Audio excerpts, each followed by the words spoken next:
Hey, what's up, guys? Welcome to Lawsplaining the Interwebs. I'm your host, Nick Rekieta of Rekieta Law, a small law firm in central Minnesota. How are you guys doing? I am late. I was trying desperately to have my kill streak of being on time hit more than like 2 days, and I failed miserably. These sideburns are too long, but you know, I'll take care of them eventually. Not that big of a deal. All right. How are you guys doing? I have adjusted a couple things audio wise. I hope it's not a disaster. And I think I figured out the outro. Oh man, because the outro. So I found out what happened. To the outro. I'll tell you guys when I went and investigated. When I checked out the actual outro audio, somehow the gain setting on the filter for piped in audio was set to like plus 60. So all of the audio should have sounded terrible. I don't know how you guys weren't just dying every time I played anything. No idea what was happening with that, but it should be fixed now. Well, Brigand, you may have told me it was the gain, but I didn't see it because everybody was just saying, you're the dumbest person on the earth the entire time. So I was like, I didn't know which message to believe. But no, it should be better now. Everything should be good. I put in a limiter so I can actually like yell full on at you guys. And it'll cap off at the same volume. I don't know how that will play out, but I don't know if that matters. Anyway, we'll see. It's still too high. I look like a 40-year-old Beatles cover band, not the lead singer, but more like Ringo. Oh no. I should probably not go out in public lest I get shot or whatever. Oh,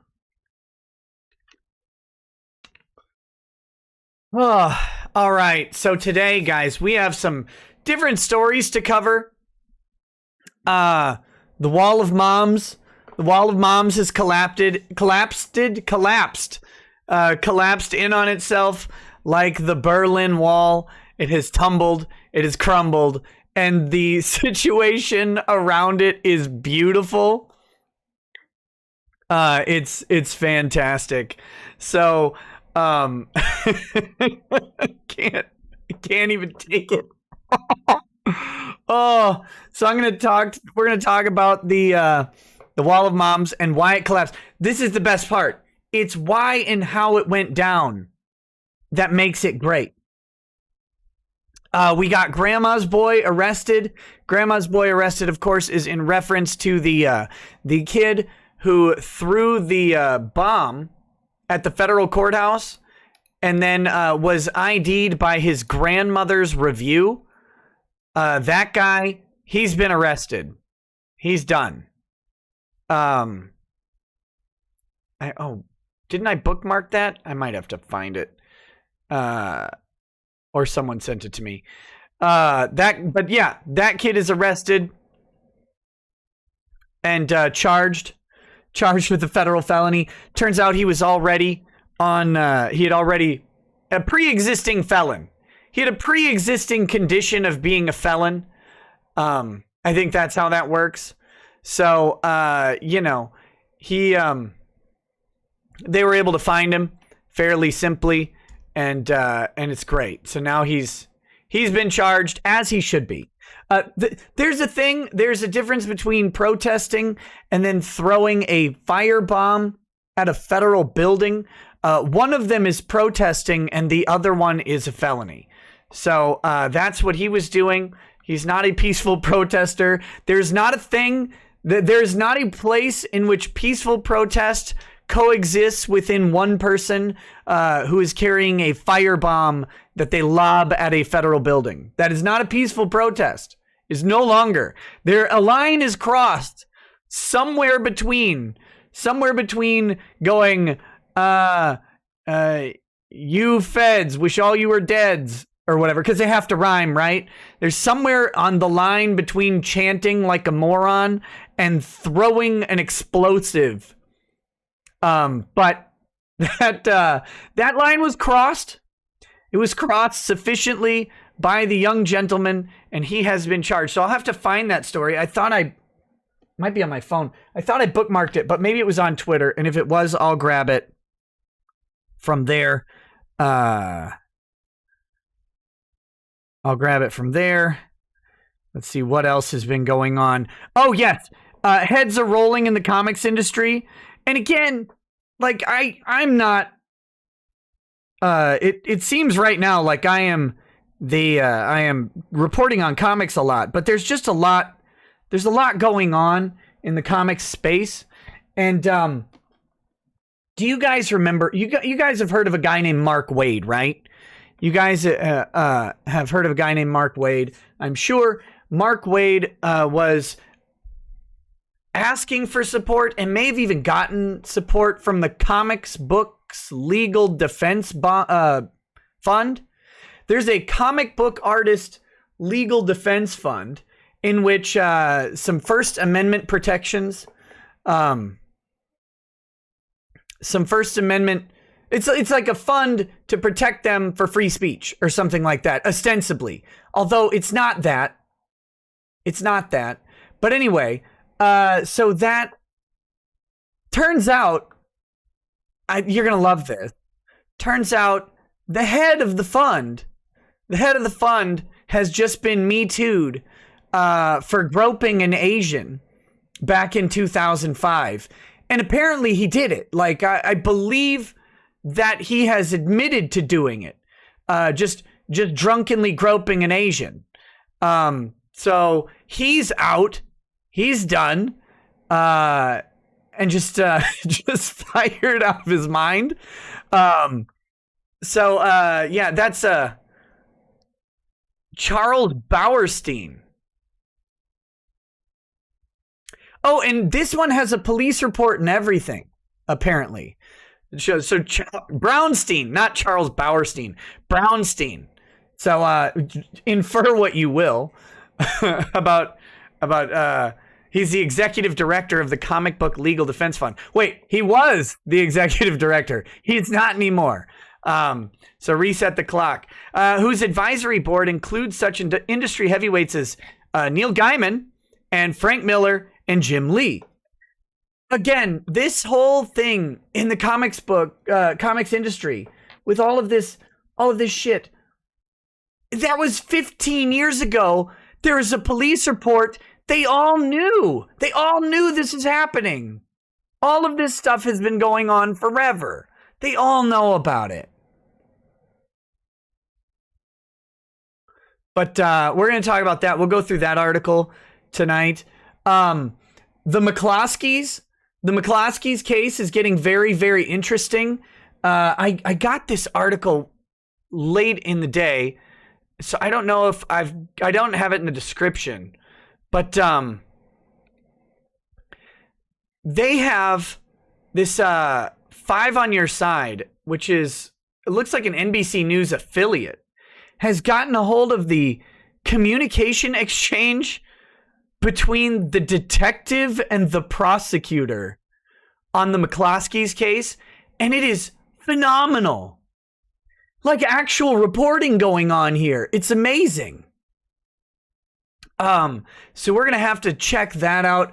I'm going to put together a video on the McCloskeys in the next couple days here to just kind of give people an update on that. Like, I was already going to do it because of the disassembled and reassembled firearm. And now with this involved, it it just allows me to flush out the video a little bit. So I'm gonna talk more about it.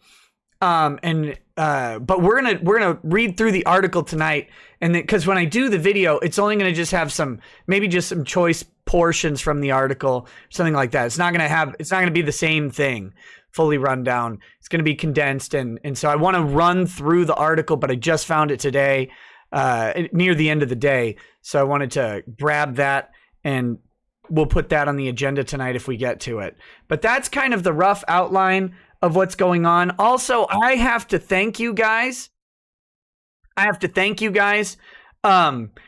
broke 85,000 subscribers today, which is fantastic. I really do appreciate that. I don't know. I can just tell you, I've been complaining about the subscriber thing lately. And I have to thank you for putting up with those complaints, because it's really, really disheartening and demotivating to deal with YouTube on this shit. Because so over the past week, as a recap, every time I put out any video, I'm losing 20, 30 subscribers. Just boom, gone. And it all started when I did the video about YouTube empowering criminals over creators, using the example of Memology 101's channel getting the false copyright strikes, and YouTube allowing Superhound Media and other people to just commit perjury. In fact, maybe even to the point of suborning perjury for the purpose of creating these false DMCAs. They just invite the activity and there's no repercussion for it. So I did a video on it. It was very short. And after that, every metric on my channel got decimated. Worse than decimated. Decimated sounds mean, but it's not that big of a deal.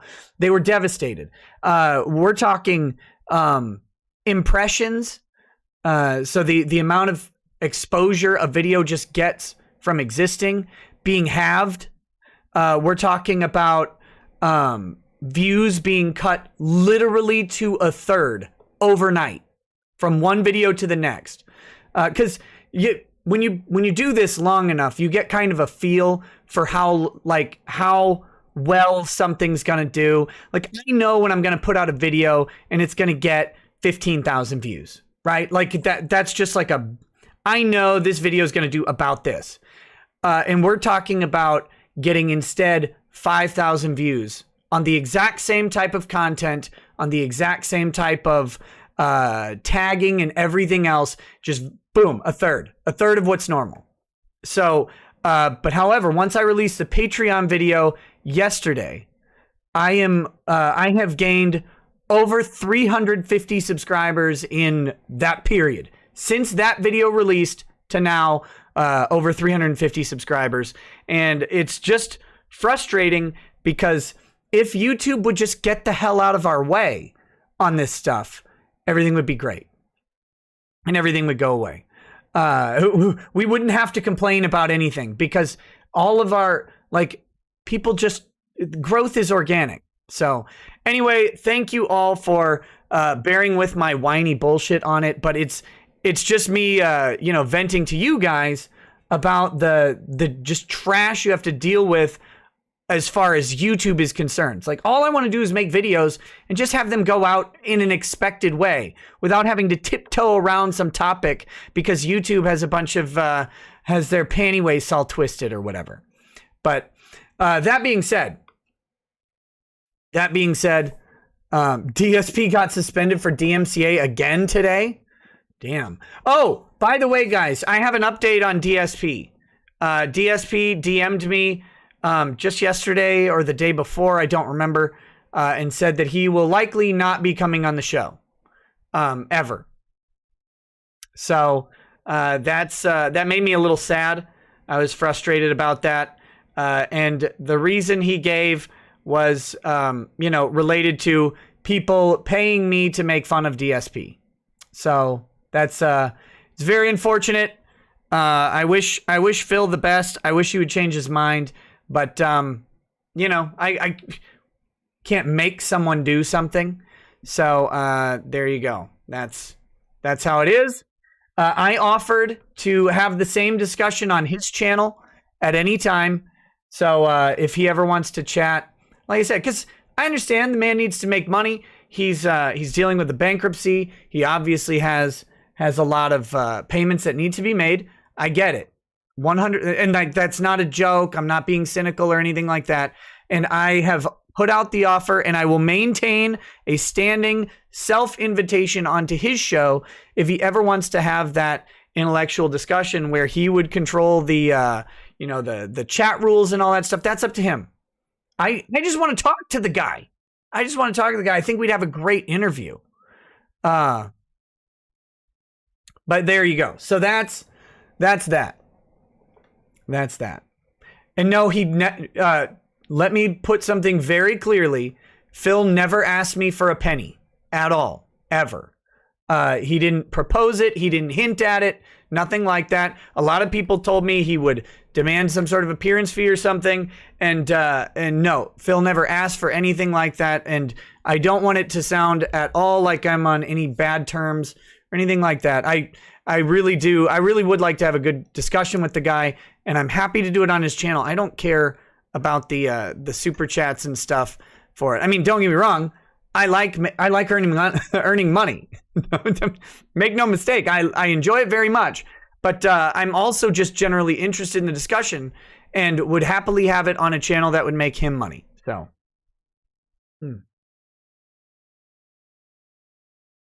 So anyway, that being said, my man Phoenix Aurum has a couple super chats, and then he said he has to get going, so I want to address those. Then we'll do the other chats. Then we'll start getting into these articles,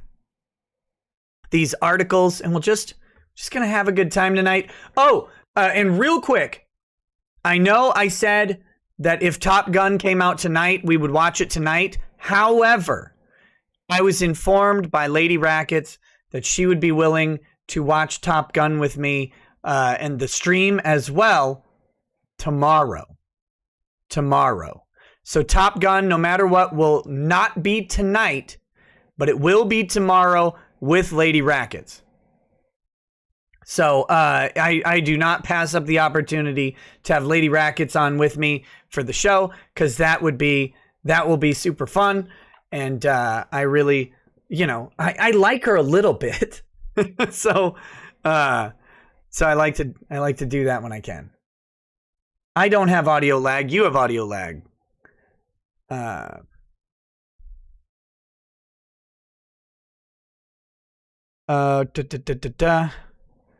Okay, let's do these chats from Phoenix Aurum, then we'll do the other chats, and then we'll get on with it. Phoenix Aurum in Lemon voice. What? Hold on.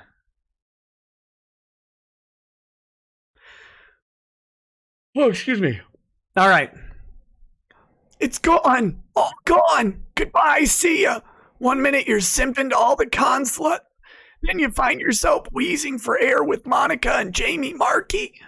Don't you get it? You see that the hat I am... You see the hat? I am Mrs. Consulate. Get your damn measurements in.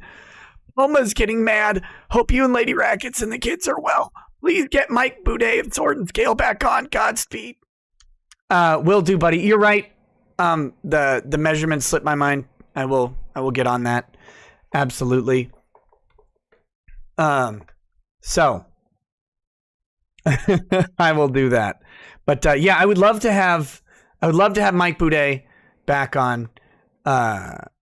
He's fantastic. I sent him a message after his Dick Show appearance.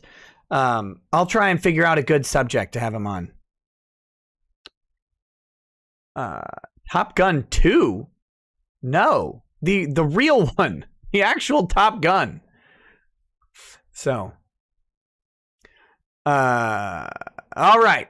Let's do these chats here. The Dragon's Treasure says, Nick, your last shout out gave us the best non-convention month ever.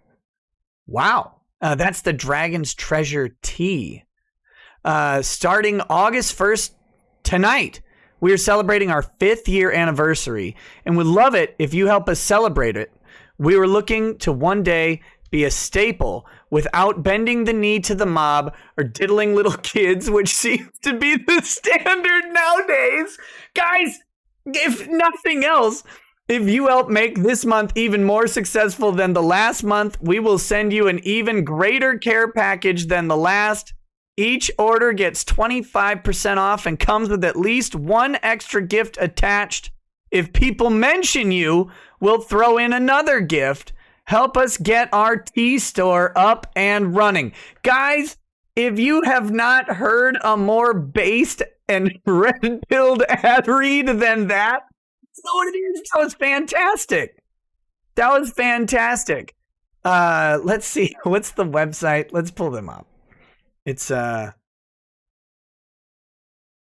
don't have the tea with me right now, but we'll just find it right here. It's thedragonstreasure.com. Let's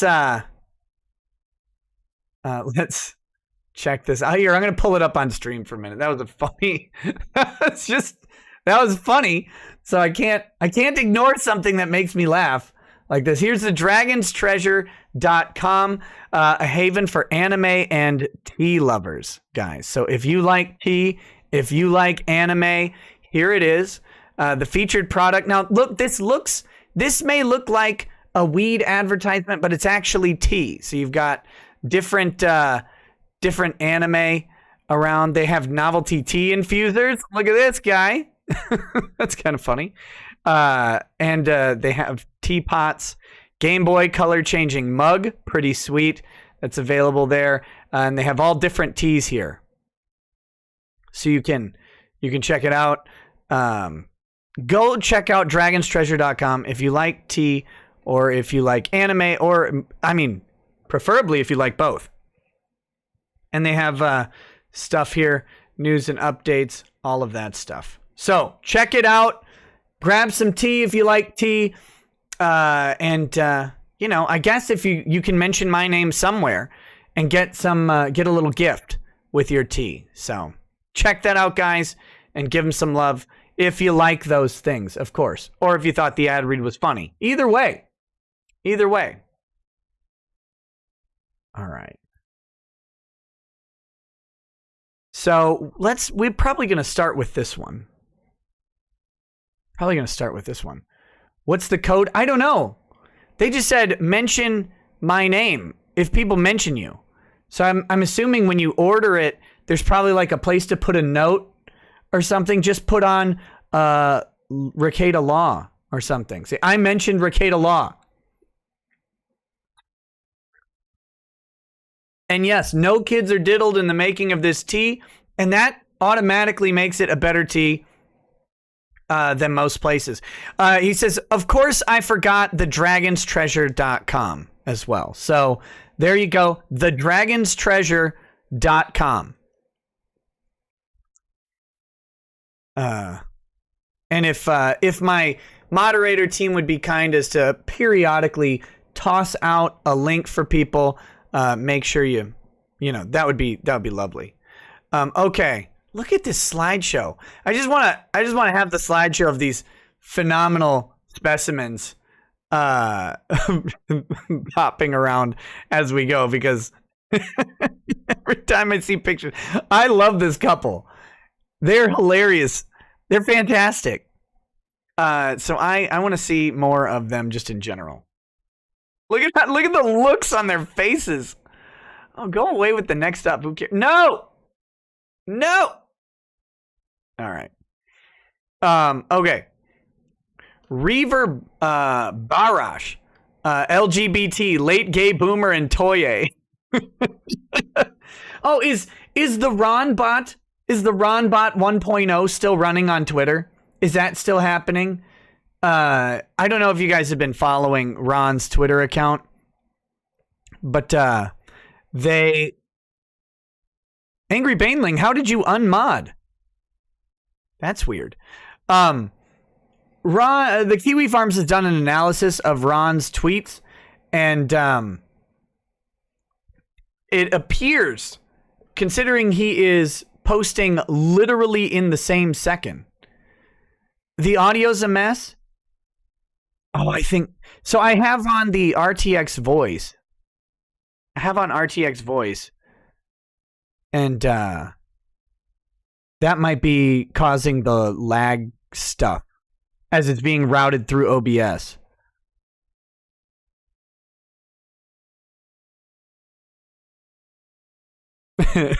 Thank you, Agrilith. A man I could trust. Okay. Rick Nikita hates it, so I know it's good. I know it's fine.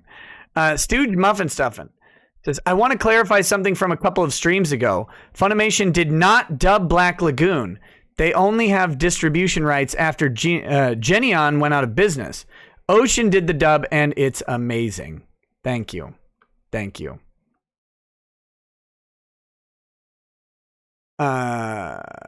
Also, it says, can you and Drex play Streets of Rage Remake?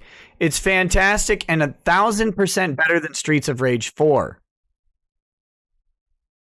Agrilith, you said it was fine, but now you're saying it's fuzzy.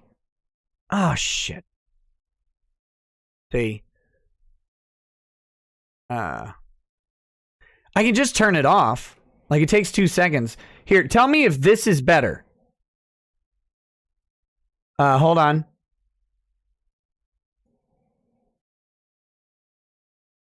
All right. Tell me if this works out better.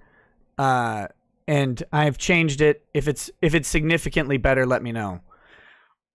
Or if it's worse.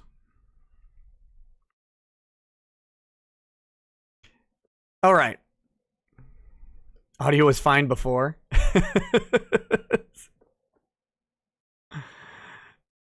I just switched off of RTX voice generally. So, okay. Maybe we'll play Streets of Rage Remake. Drexel should be here for most of next week. So I don't know what exactly we're going to do. But yeah. We'll see. Rick Nikita says you have audio lag. But you sent that a while ago.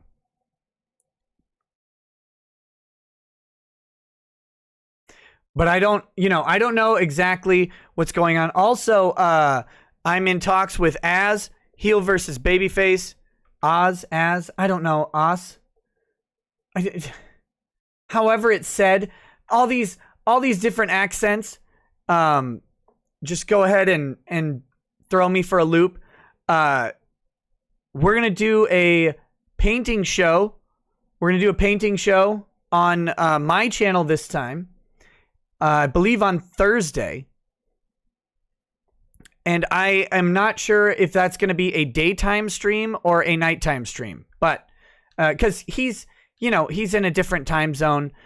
So I need to make sure just what he's thinking of. But we're going to do, a painting stream and just have fun. The last one on his channel was great. I had a ton of fun talking to him. We had just good conversations about stuff while painting. So it's not like we're going to just be painting miniatures in silence. It'll just be painting miniatures while chatting about other stuff. So I'll let you guys know when exactly that stream will be. But that's coming soon. And I believe this is a little weird, but I believe there may be... No, I shouldn't talk about that yet, I guess. But I believe... Well, I'll preview it, sort of. It's preliminary. But I think Mr. Beard will be doing a show about Fistful of Toes, the war game that he, I think, co-created or whatever. Not here on my channel, but maybe on a separate medium, like either on a different YouTube channel or on a Facebook video or something. But it'll be a discussion with another of the creators who's a pretty interesting guy. And I think I might be on that show with them to kind of help them boomer through some of the initial struggles of doing a first type of live stream type thing. So I will let you guys know when that is. But if you guys like wargaming or Thai or anything like that, that'll be something to watch out for. Your audio's popping. Actually, I heard this pop filter just doesn't really do anything. I think that's the problem. But it looks better than the other one. So, here, I'll raise it up. There you go. I've seen that Trump is presumably banning TikTok, maybe even as early as tomorrow. We'll see how that goes. I'm mildly glad, just because my kids keep saying, Dad, can we have a TikTok? And I'm like, no, disgusting.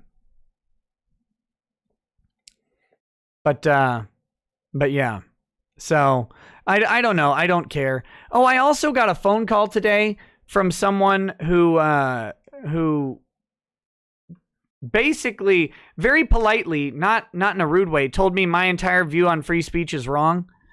So that's interesting. I'm gonna try and see if he'll have a discussion with me about it sometime. But it was very interesting to hear that me wanting certain platforms like Twitter, for example, just the big ones, just the ones who have taken over the public space entirely, me wanting them to have to be fair and even-handed with things like bans makes me anti-free speech, which is weird. To me, I found it puzzling. I understand what he was saying, but I disagree. So I would like to talk to him, because I think there are people out there who are like, no, telling Twitter who they can and can't ban is in itself, that's the infringement on free speech. And I disagree, because there's more to it than just speech. And this guy is very much a build it yourself kind of guy, and apparently has experience with building platforms, building platforms for social media that are, so he says you could just build it yourself. And I don't agree with that, because I have seen platforms that you build yourself, talking about who they want to have on their platform, and then they can't use the banking system. So that's the problem, right?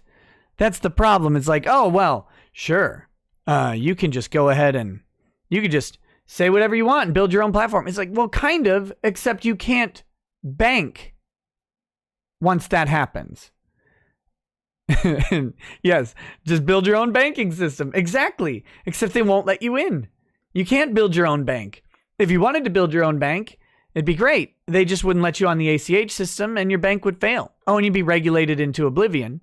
It's fantastic. So anyway, it was an interesting conversation. It was nice and eye-opening. Just build your own planet, right? Just build your own planet. You can have your own. The best part of having your own planet is you get your own Captain Planet. And is anyone else concerned that Captain Planet was always hanging around a bunch of teenagers? Like, have we ever discussed the fact that Captain Planet exhibits all of the behaviors of a pedo, of a pedo, or whatever?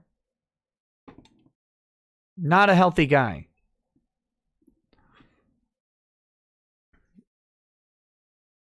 Not a healthy guy at all. Especially that South American kid. That kid was like 8. No, Captain Planet. Yeah, CP. Captain Planet equals CP equals oh no. Thank you, Jordan. Oh no. What a terrible, terrible day. If Captain Planet would have if Captain Planet would have tried to drink Dragon's Treasure tea, it would have been like that scene in Indiana Jones and the Last Crusade. That's how that would work out. He chose poorly, right? Like, it's like, this is anti-pedo tea. I'm sorry, what?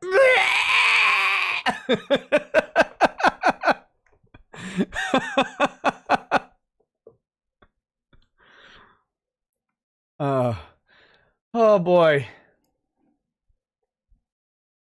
Captain Planet, he's a hero. Gonna take pollution down to 0. Oh, God. Okay. Whew. All right, let's go through this article real quick. What? Are they just running through videos? Stop it. This kid's got a serious face. Okay, the St. Louis prosecutor to the detective on McCloskey's case. I suggest you quickly reassess this evidence, is the headline. Documents show lead detective initially refused to sign documents the prosecutors wrote about the case. Oh. That kid is Mike Brown. Oh, yeah, because the prosecutor... I didn't even know this. They were still investigating Darren Wilson. Can you believe... Wasn't Mike Brown shot in like 2016 or something?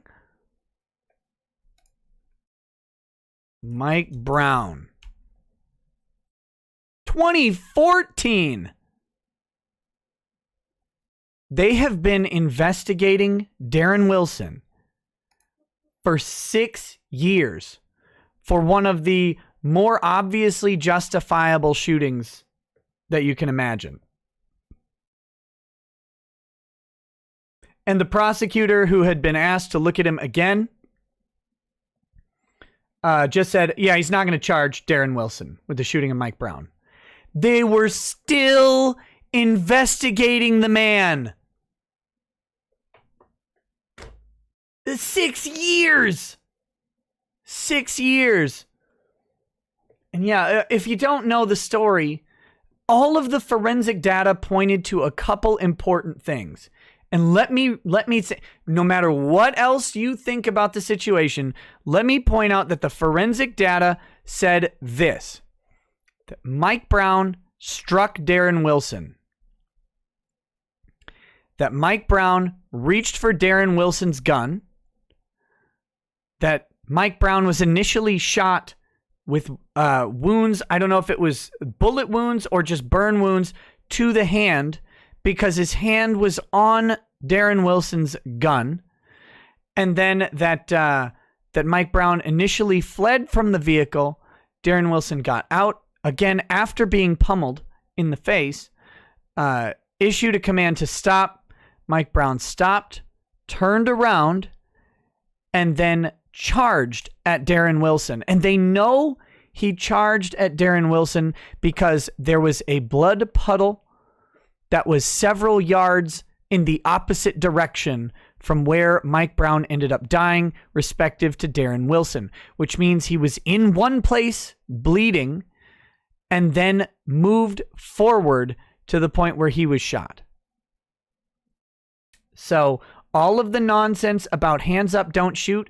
Oh, and by the way, all of the bullets entered from the front. All of them. Every single one. None of this nonsense about he was shot from behind or any of that stuff. None of that happened. All of the bullets entered from the front. There was nothing ridiculous about the shooting. It was all of the initial reports with the things that got turned into druidic ritual chanting at various protests, like hands up, don't shoot. All of that stuff came from initial talks between either police or news reporters and eyewitnesses, none of whom actually witnessed Mike Brown being shot, including the man he was with at the time of the incident, who was hiding behind a car, not watching. All of those hands up, don't shoot things were counteracted by the same people when they testified under oath in front of the grand jury. None of them saw Mike Brown's hands go up. None of them heard him say, don't shoot. Many of them were not even present, even though they told people initially that they watched the whole thing. So you can read all of those grand jury reports. They're all public record. There are news stories that actually link to all of them. I will warn you, grand jury transcripts of like 9 people will take you an entire day to read. Trust me, I was getting griped at by my family while reading them, but they're there. You can go read all of them and see for yourself exactly what happened.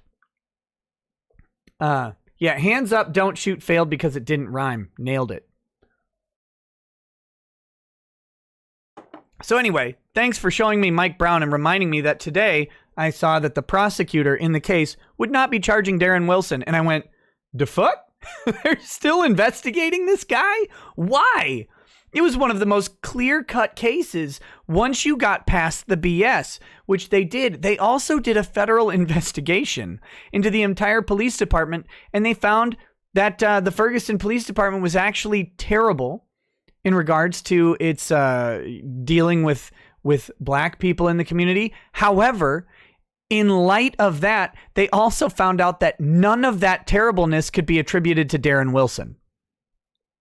That the police department as a whole had lots of problems and incidents with the black community, including like excessive force and stuff like that. The stuff you'd expect to be problems, and that Darren Wilson wasn't involved in any of it at all. So it's really an interesting story how it all broke down. But Sakaki Onsai says the jail list from Epstein victim Virginia Giuffre, Dershowitz, Bill Clinton, New Mexico Governor Bill Richardson, Stephen Hawking. Stephen Hawking!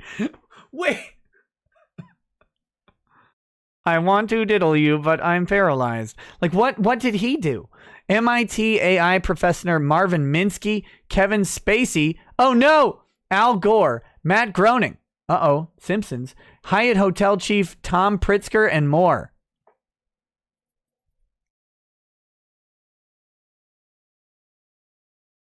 Wow.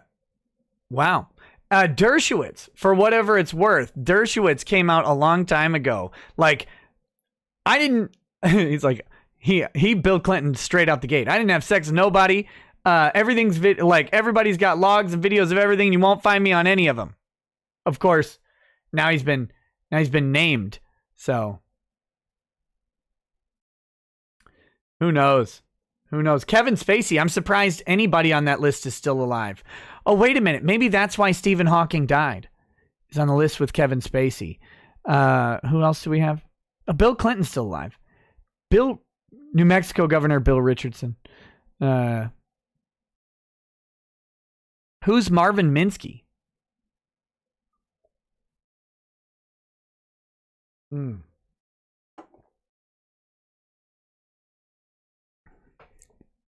But yeah, I am. What? I didn't want that to go up. Stop. This website. Look at this fucking video keeps starting every time.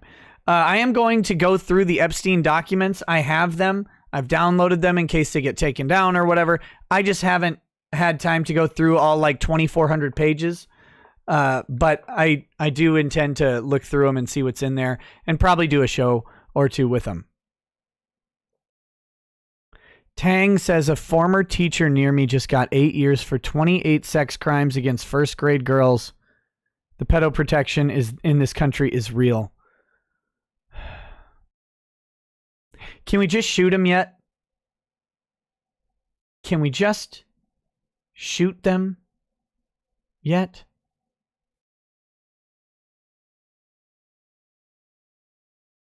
Okay. Back to St. Louis. The lead St. Louis police detective investigating the McCloskey case refused to sign at least 2 versions of court documents prosecutors drafted, according to a review of those documents obtained by 5 on Your Side. By the way, the acronym for that is 5 OIs. In addition, police contend at least one person in the crowd was armed and another was wearing a bullet-resistant vest after analyzing videos taken June 28th when the couple confronted protests with guns. Why does this matter? Why does this matter? If one person in that crowd was armed, and I would contend they don't even need to be, but it plays really, really heavily into reasonable fear for imminent injury. someone in the crowd being armed. And there's going to be some more support for this in just a minute. But that will be big in there if they go to trial on this. Be huge thing. Yeah. There are people in that crowd with guns. We saw guns there. There were people threatening us. And there's actually video evidence to back this stuff up, which we'll cover in a minute. The case has attracted national attention since photos and videos of the couple pointing guns at trespassing protesters went viral. Critics, nearly all Republicans, have said Circuit County Kim Gardner should not charge Mark and Patricia McCloskey because the state's castle doctrine and stand your ground laws allow them to defend their property against perceived threats. Now, one note on castle doctrine and stand your ground laws, those I'm not familiar in how they work specifically in Missouri, but how they typically work is it's actually gives you grounds for a pre-trial dismissal, similar to like a TCPA or an anti-SLAPP.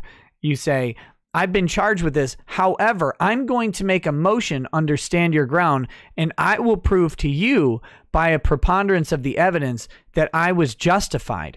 Now, preponderance of the evidence is a 51% prove rating, which is higher than you need to defend yourself successfully in a criminal action. However, it makes for an easy dispositive motion. If they can show that their self-defense was justified by 51%, by a 51% to 49% margin, then certainly they could not prove beyond a reasonable doubt that they're guilty. It would be obviously reasonable to assume they're not guilty if they're proving that they had a justification by 50% or more. So anyway, so I don't necessarily agree. I mean, I don't think they should be charged, but it's important to remember that charging is not part of the stand your ground protections or castle doctrine protections. And we saw this with several other people. In fact, one of my favorite cases to talk about with it was the guy in Florida who got knocked over. He was in an altercation with a woman in her car, and the woman's boyfriend came out and knocked him down. It was over a handicapped parking spot. And originally, I said immediately that guy was probably going to go to prison for murder. But originally, the Pinellas County Sheriff declined to even arrest or charge the guy who had shot someone else, and he cited the stand your ground protections. However, that was improper, and it's important to note that the Pinellas County Sheriff is anti-gun. So what he was doing was he was attempting to use the stand your ground law to draw outrage against it. So that's an important sort of asterisk on that thing. He was not a pro-Second Amendment sheriff trying to properly apply the castle doctrine or stand your ground laws or anything like that. He was trying to improperly apply them in a case that was seeing national attention and cause outrage around it because he's a dick. Okay. The documents obtained by 5 on Your Side include an email Gardner's Assistant Circuit Attorney Chris Hinckley sent to the lead investigator on the case, Sergeant Curtis Bergdorf. Hinckley emailed police the day before the McCloskeys were served with a search warrant stating it needed to happen now. At this, quote, at this point, everything points to these weapons being real and loaded, but no one has asked or confirmed, he wrote. Come trial, they'll say they were waving around a BB gun and an air rifle. So, prove they weren't. Hinckley also wrote to Bergdorf's commander, Major Angela Kunch. Kunch? Our office is receiving inquiries from the public and press about a warrant application and potential charges. We've thus far said the matter, quote, remains under investigation. I'd really like to avoid pointing to a police follow-up request as the holdup, but I won't control the message if this goes on any longer. Please see what you can do to help this along. Again, I'm asking for priority on the firearms issue. Hinckley being the attorney. So he went above the guy's chain of command, right? He went to the commanding officer. Yeah, Tony Neves, I've seen the trick. Thank you for letting me know. The search warrant allowed officers to seize the guns the McCloskeys used during the encounter. The rifle Mark McCloskey used was intact when it arrived at the crime lab. The pistol Patricia McCloskey used was not, according to documents obtained by 5 on Your Side. Hinckley ordered the crime lab to disassemble and reassemble Patricia McCloskey's gun and signed a court document stating that it was capable of lethal use at the time she pointed it at protesters. And if nothing else, this may get the charges against her dropped. And it should. And it should. If it was a non-lethal firearm, here's the dumb thing. Here's what's dumb for Hinckley. Now, I don't know about the specific Missouri statute about the operability of firearms being used. I don't know that. There's some back and forth on it in the article that we'll get to. But even if you could call a disassembled or non-functioning is how you have to assume. Like, assume that the firing pin is removed from the gun. That when they say disassembled, they don't mean like it's in pieces. They just... it could be that one crucial element is missing to make it non-operable, for example. The McCloskeys have argued that they used the gun as a prop in a trial, right? So you want to use the gun as a prop for a visual aid for someone. So therefore, you would make it non-operable in the courtroom so you can show the court that it's safe to bring this gun in for that purpose. So they've alleged it was non-operable. So that's what you need to think of when you are talking about disassembled, okay? So if it's non-operable or not, it doesn't matter what the statute says about whether or not they could be charged for an inoperable firearm being used. Maybe they still could. It still looks like a gun, right? Still could reasonably instill fear of imminent bodily harm in someone for the purposes of an assault. That doesn't matter, though. Because if it was inoperable and then they ordered it to be disassembled and reassembled to be capable of lethal use, they can't prove at the time that the gun was in the condition that they say it's in. And they can prove now that the evidence was tampered with to the prejudicial detriment of the person, of the defendant. And that is something you can't remedy that. Like, you can't remedy that with an argument. Like, you can go before a jury and say, well, but it wasn't assembled and they reassembled it to make it work. Like, that's a mitigating argument, one that shouldn't even exist. So here's the problem. The gun should probably be removed as evidence against Patricia McCloskey. Like, you should, I'm guessing that the defense attorney will file something like a motion in limine to have any evidence surrounding the gun removed. And the moment they remove the gun, they remove any probable cause for a crime being committed. If you don't have evidence of a weapon being used to commit an assault, you can't charge someone for assault with a weapon, right? That makes sense, I hope, to you guys. It's a weird procedural fiction. Like, you would have to know there was some weapon that was involved, but the state has to prove not only that a weapon was involved, but which weapon was involved. And if they can't do it, they can't make the charge, and it should be dismissed. And that may be her way out of this without having to assert a defense.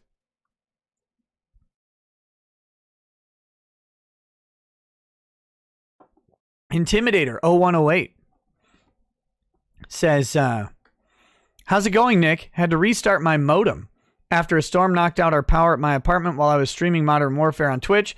Here's 20 from me complaining about first world problems with Bud Light Lemonade. Hey, thanks, buddy. I hope you're doing well. It's going great for me. And it's going pretty well for Patricia McCloskey right now. In a motion, Gardner wrote that the law allows prosecutors to say both of the McCloskey's guns were readily capable of lethal use, quote, even without proof that they were functional or loaded at the time of the incident. Now, of course, the McCloskey's attorney, Joel Schwartz, said Patricia McCloskey's gun was not functional because it was once used as a prop in a trial. McCloskey's are both attorneys. He said Gardner's interpretation of the law is wrong. Now, neither of them are automatically correct, right? This thing happening right here is what lawyers do. Never mind law Twitter, right? Never mind law Twitter. two lawyers on either side of an issue will assert that the law says something else. That's their job. Their job is to convince the court that their interpretation of the law and their application of facts to that interpretation is the correct one. That's what their role is. So neither of them are being underhanded in making the argument over what the law says. They're just underhanded in how they dealt with the gun at the crime lab.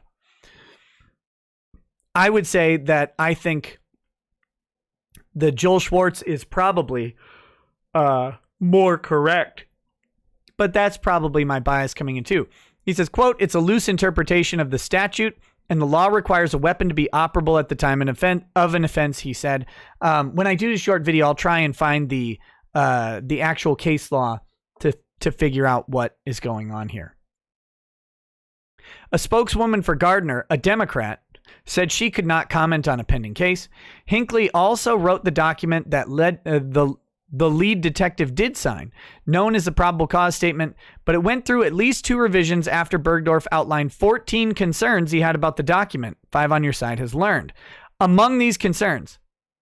So here are the things that got revised out. Here's the thing. That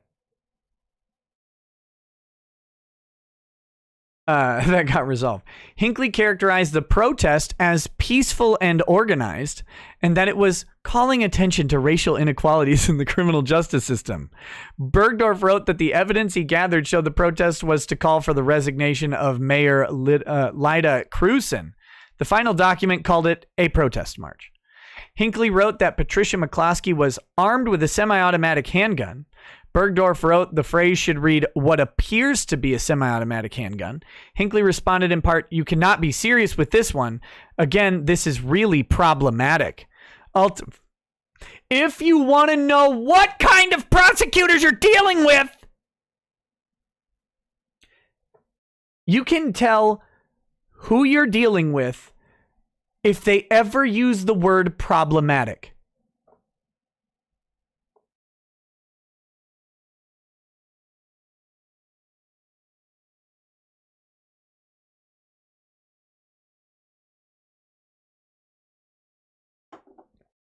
Ugh. I hate it. I hate that word. You know who else hates that word? Larry. Larry Bleidner hates the word problematic. Ultimately, the document read, "what was later determined to be a semi-automatic handgun." Oh, damn. But that, and again, that, if you combine that portion of the probable cause statement with the revelation that they made it a semi-automatic handgun, again, you should have this case dismissed against Patricia immediately. Immediately. And that's something obviously that I'm guessing Patricia's lawyer will be working on specifically, is it was not later determined to be a semi-automatic handgun.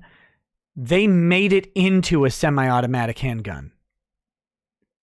It was not prior to the incident. In fact, we know when it arrived at the crime lab, it was inoperable.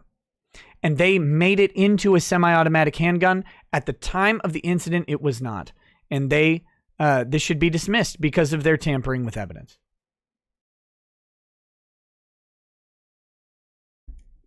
Hinckley called Mark McCloskey's gun an assault rifle. Bergdorf called the word assault a propaganda term. Who's Bergdorf? This guy sounds great.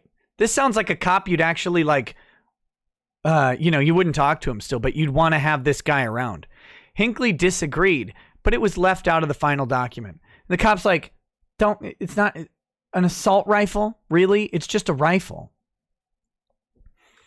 Hinckley wrote that the protesters passed through an open gate onto private property. Bergdorf said he didn't know whether the gate guarding the private street was open when protesters went through it, but that at some point it was damaged. Hinckley responded, quote, "Your points here are really problematic. It seems to go beyond oversight and into purposeful ignorance. I suggest you very quickly reassess this evidence." Ultimately, the documents Bergdorf signed reads, "Protesters walked through a gate." Hinckley wrote that Mark McCloskey's gun was visibly loaded with an ammunition clip. Again, you know exactly who you're dealing with. It was visibly loaded with an ammunition clip. Oh my God. This is an attorney who has he's never even seen, much less touched a firearm. Bergdorf wrote that he would have to verify that detail because it wasn't mentioned in his report or in interviews with them. Hinckley wrote back, "Seriously?" Ultimately, the document did not include the phrase Hinckley wrote. Seriously? Hinckley wrote that both victims, identified only by their initials. The victims, by the way, they're talking about are two random protesters. Or some protesters, identified only by their initials. Quote, feared that the defendant might fire her weapon due to her finger being on the trigger and her highly agitated demeanor. Bergdorf wrote that the term angrily was subjective, and he didn't like it. Hinckley wrote, it's a fact and an element of the offense. No, it isn't. Angrily is not a fact or an element of the offense. Intent is. The final document did not include the word angrily. So here's a question for Hinckley. I don't know how long this guy's been prosecuting. How is Hinckley going to establish the state of mind of Patricia McCloskey is angry? Because he can't have testimony from one of the protesters to say she was angry. They would have no idea. They can't testify to her state of mind. They can't do that. So here's the probable cause statement. We could look at this if you guys want, but the segment's getting long, so let's get to this stuff. 5 on Your Side also obtained a voicemail Hinckley left Bergdorf after he wrote his response to Bergdorf's objections. On it, he states, Curtis, you need to call me back. I wrote a long email to you trying to ask a bunch of questions about whether it is you said, whatever it is you said, some was expletive. Now we need to straighten this out because I'm about done with this crap. Call me back. You call me back, Curtis. Since the couple was charged July 20th, Bergdorf's investigation has continued, according to the documents. He noted in follow-up reports that at least one of the protesters was armed with a handgun, and another was wearing a bullet-resistant vest with the words "human shield" on it. Some of the phrases he was able to decipher from the footage collected by prosecutors from protesters include, "You own a business, your business is gone. We coming back, baby. You ain't the only," you can guess, like, you know, MFer with a gun, or bitch, I guess. "They coming back to your house." Oh, well, good. Keep investigating it all day. Keep investigating it all day. Every one of these is justification for the McCloskeys.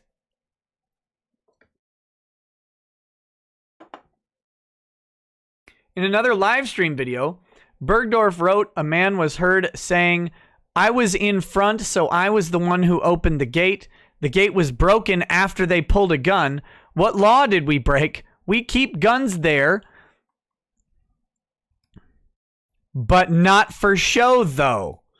Not to look a certain way, but for use." If they would have shot, then they would have been put down. I mean, again, here's live stream video of the man talking about the incident, admitting that there were guns present and that the crowd was a little bit less than peaceful. The only thing Bergdorf wrote from what I could hear, or from what he could hear from the McCloskeys, included Patricia McCloskey shouting "go" as she pointed her gun at demonstrators.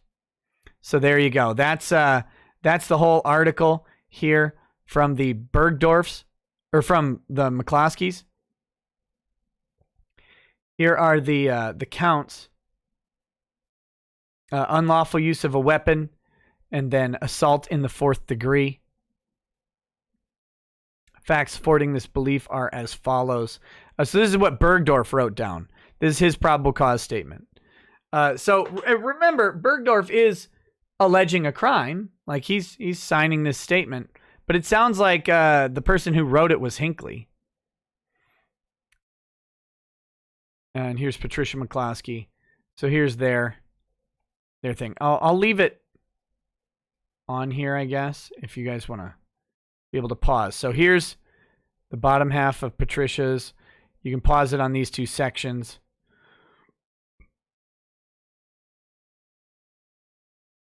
And then here's whoops. I don't know. You can just go find this too. But oh damn it. The stupid video thing is pissing me off. It's a little you can't get rid of it either.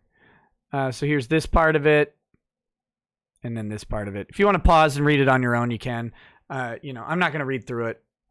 It's not that important right now.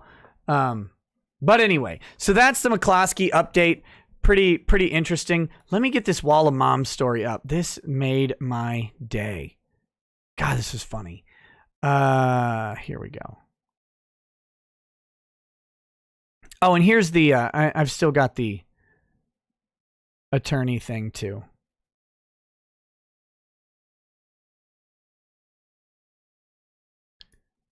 Whew. If you guys don't know the story of the Wall of Moms collapsing, I think you're in for a treat. I hope you don't know about this. Angry Baneling, I'm not messing with any elements. I'm not doing that. That sounds like a disaster waiting to happen. Bald Eagle 1787 says, sounds like we have a classic case of detective knows DA as a scumbag is intentionally doing his job to annoy said DA. This kind of detective is needed in every department. Reminds me of the old school detective movies. Yeah. Okay. So the Wall of Moms in Portland, when all of the little protesters kept getting their little beanie-headed idiocy bashed in by the feds, by the jackbooted thugs, a Wall of Moms came out. Now, it's funny because they call themselves the Wall of Moms, so it's like the kids ran home to their moms, but I'm pretty sure most of them might not even have been moms. It's just a bunch of Karens. Like, let's be real about who it is. It's a bunch of Karens with some sort of social agenda. They're all the communists. It's the same bullshit. It's the same people. They're just older. It's just the older ones. But it's just the same people. But they called themselves the Wall of Moms. And like one of them was pregnant and the rest of them were fat or something. It doesn't collapse in the way you think, though. It's so much better. This is WOM official. Wall of Moms started with a social contract. Defer to black voices. Shield black bodies. The people who joined this movement of mothers did so under that understanding. The founder, Bev Barnum, decided to break that social contract. Oh no. Commie infighting. As of today, all people of color admins of Wall of Moms Facebook, including prominent black activist Teresa L. Rayford, have been removed, and Don't Shoot PDX has been betrayed after legitimizing Wall of Moms due to the now broken social contract. Guys, they kicked the blacks out. They kicked out the blacks.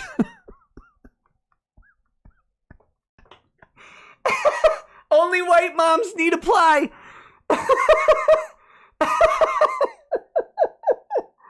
Oh.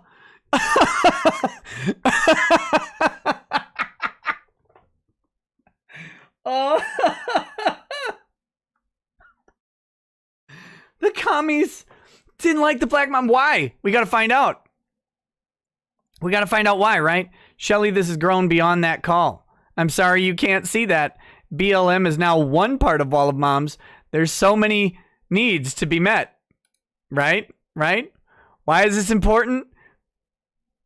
Why is this important? This is another example of something built on the premise of helping black people, legitimized by black people, taken from black people. Bev directed the moms to leave the front lines last night, leaving vulnerable the very black lives this movement was created to protect. Why? Someone gets hurt, her nonprofit could get sued. When did this become about Bev? I thought this was about black lives. Obviously, this is not Bev who is tweeting. This is the resistance making sure the truth is known about this organization from here forward. If not for the support, leadership, and legitimacy offered to Wall of Moms by Teresa L. Rayford and Don't Shoot PDX, the group was faltering. Why? There was no black leadership. Moms called it out, and Bev invited them in to exploit their reach and support for personal gain. Is this confusing? Is this disappointing? Is this heartbreaking? No, this is hilarious. That's why. This is also a cautionary tale to all the Walls groups that have come from this. Do better than Bev. Put and keep black people in leadership. Deferred to them. This is not meant to be a brand. Yes, it was. Of course it was. It's all a brand, you dummy. It's all marketing. You saps were taken in by someone who created a 501c3 and marketed on a principle of virtue on the black back of you. Of course they did. Of course they don't care. They don't care about you. They don't care about black people. What can I use? What can I use? Wall of Moms is a 501c3, huh?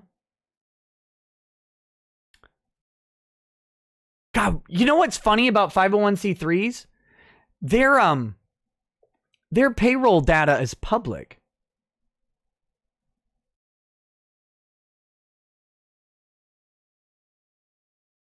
The payroll data is public. So we could find out how much Bev makes. How much Bev makes off the backs of black people.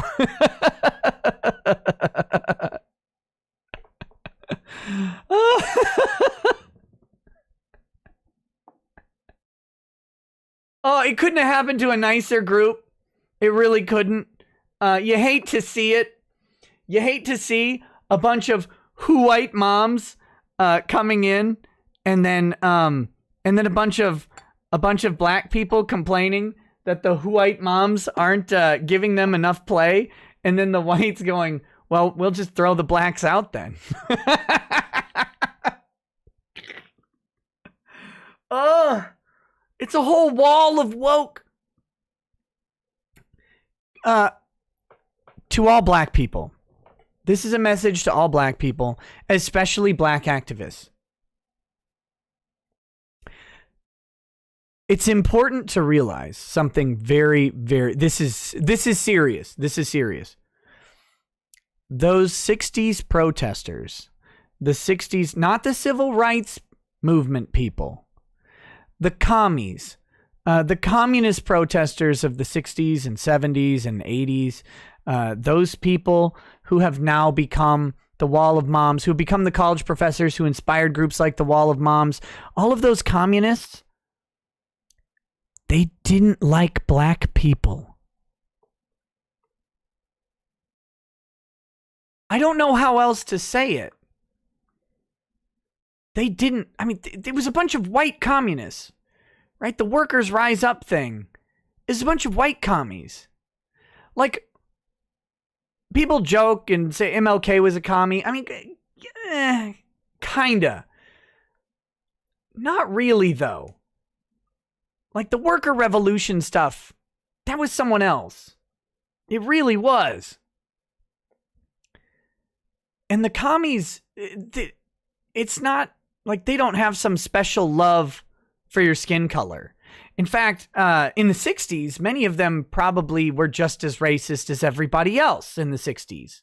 Like, it was just the predominant culture that needed to shift. And that's fine, but don't act like the communists sparked the cultural shift that brought about civil rights. That's not it.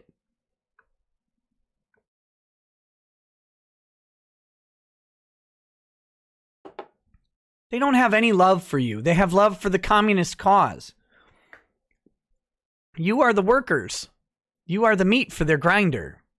And they always will see you that way because their ideology is passed down in specific. It's passed down generationally and it's taught individually. You have to teach someone how to hate enough to be a commie. That comes from somewhere. So enjoy. Have fun. They don't like you. You don't understand. You got in the way of a Karen. You interfered with her ability to make a virtue statement. Like if her 501c3 was sued, what would she do? Oh my God. How would she? Whew. Oh. Anyway, so the Wall of Moms shut down because they threw the blacks out, and then they pulled away because Black lives don't matter that much to them, apparently. So that was good. I thought you guys might enjoy that. I did. Let me get the. Let me get this. It's from the U.S. Attorney's Office in Oregon. Pulled up here. A Portland man has been charged with arson after throwing a large explosive device at the Hatfield Federal Courthouse during a protest on July 28, 2020. Investigation by U.S. Marshals Headquarters in ATF Seattle. Let's go to this. Let's go to this news story here. Here's the. No, I got to make sure we've got the whole thing. Oh, we got that addict guy. This is 20 years old now. One more year until I can partake in the alcohol of my people. Whiskey, since I'm Irish. Here's to you and enjoying it for me. Leighton Gay from another Minnesotan. Must be a state thing. Hey, thanks, that addict guy. My pleasure to enjoy it on your behalf. Let me shrink this down so we can get the whole thing. Here we go. Perfect.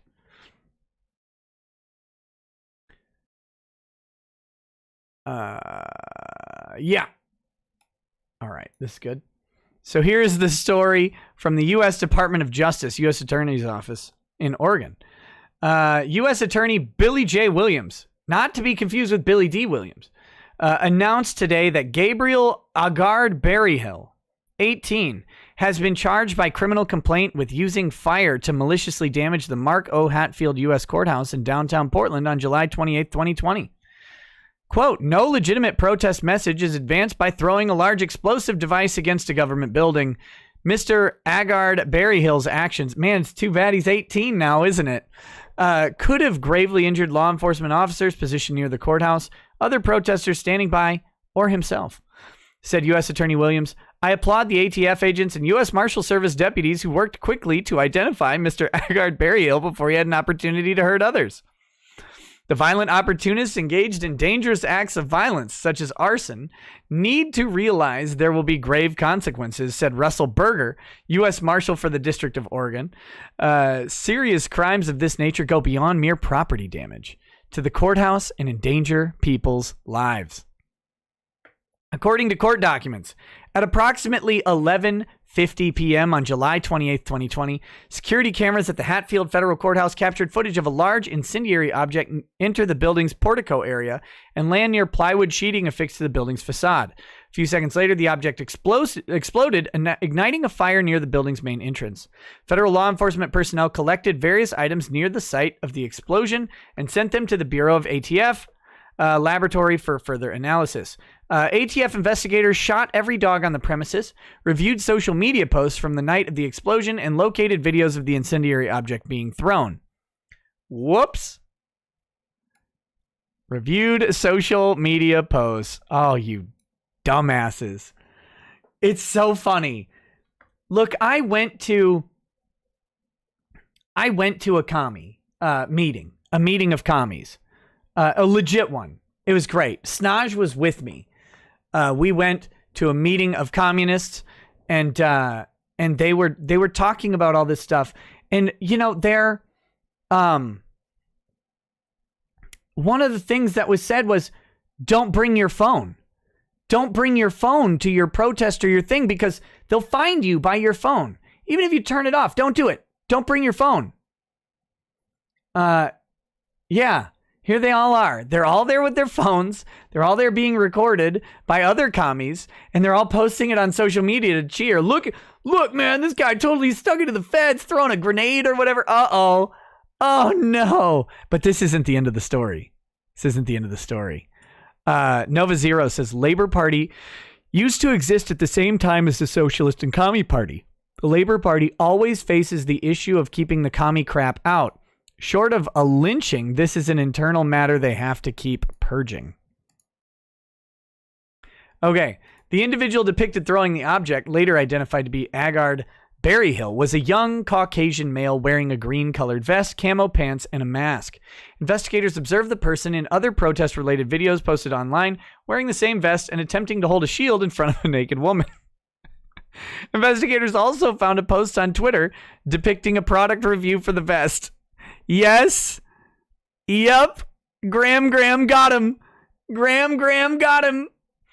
The review included a photo of a person wearing the vest who matched the description of the person seen throwing the explosive device. The review states, quote, "I got this vest for my grandson who's a protester downtown. He uses it every night and says it does the job." Investigators found the same photo on a Facebook page and using law enforcement databases were able to positively identify Agard Berryhill.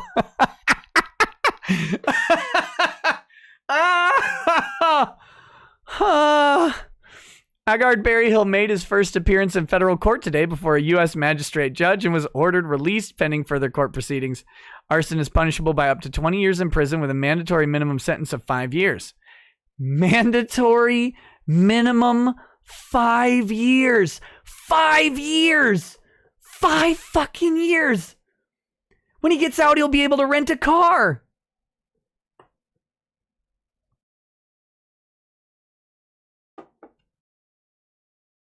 Insert clever name here says, feeling cute, might throw a bomb at the courthouse later, don't know.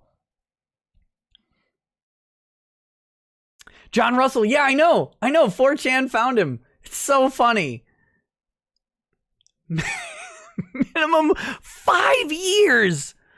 And it's a mandatory. There's no downward departure. You're getting it.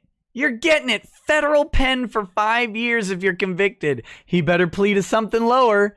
You better plea out. And the feds better feel merciful, because you know who won't feel merciful? His cellmate. This case is being jointly investigated by ATF and the U.S. Marshal Service. It's being prosecuted by the U.S. Attorney's Office for the District of Oregon. Hey, guess what? You know what's funny? Do you know where the U.S. Attorney's Office for the District of Oregon probably does most of their work?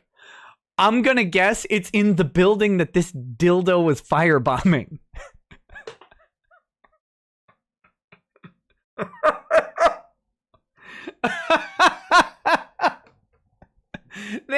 He's literally bombing their courthouse. The one that...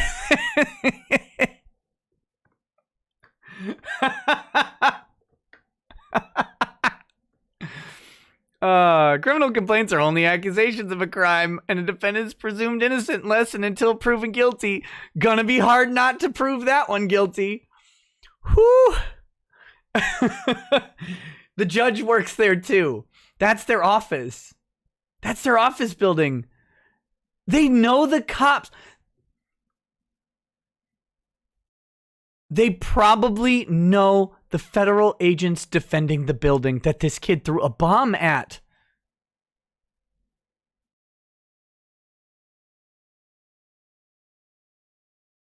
like they know these guys.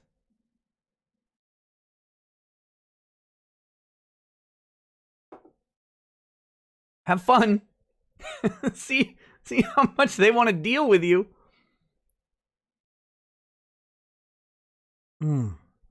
Wow. Oh God, that was refreshing. Man, I liked that one. Should we let me get the comics case pulled up here. Or not the comics case, but the comics story.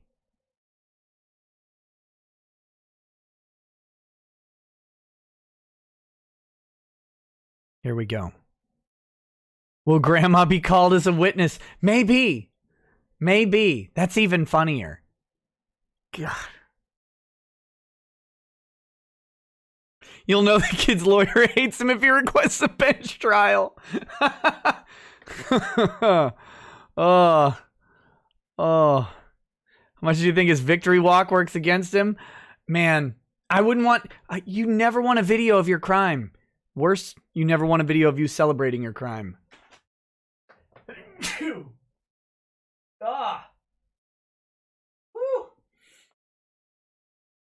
Got the sneezes, man. Comic book industry reckons with abuse claims. I don't want this to happen to anyone else. Oh, really? Really?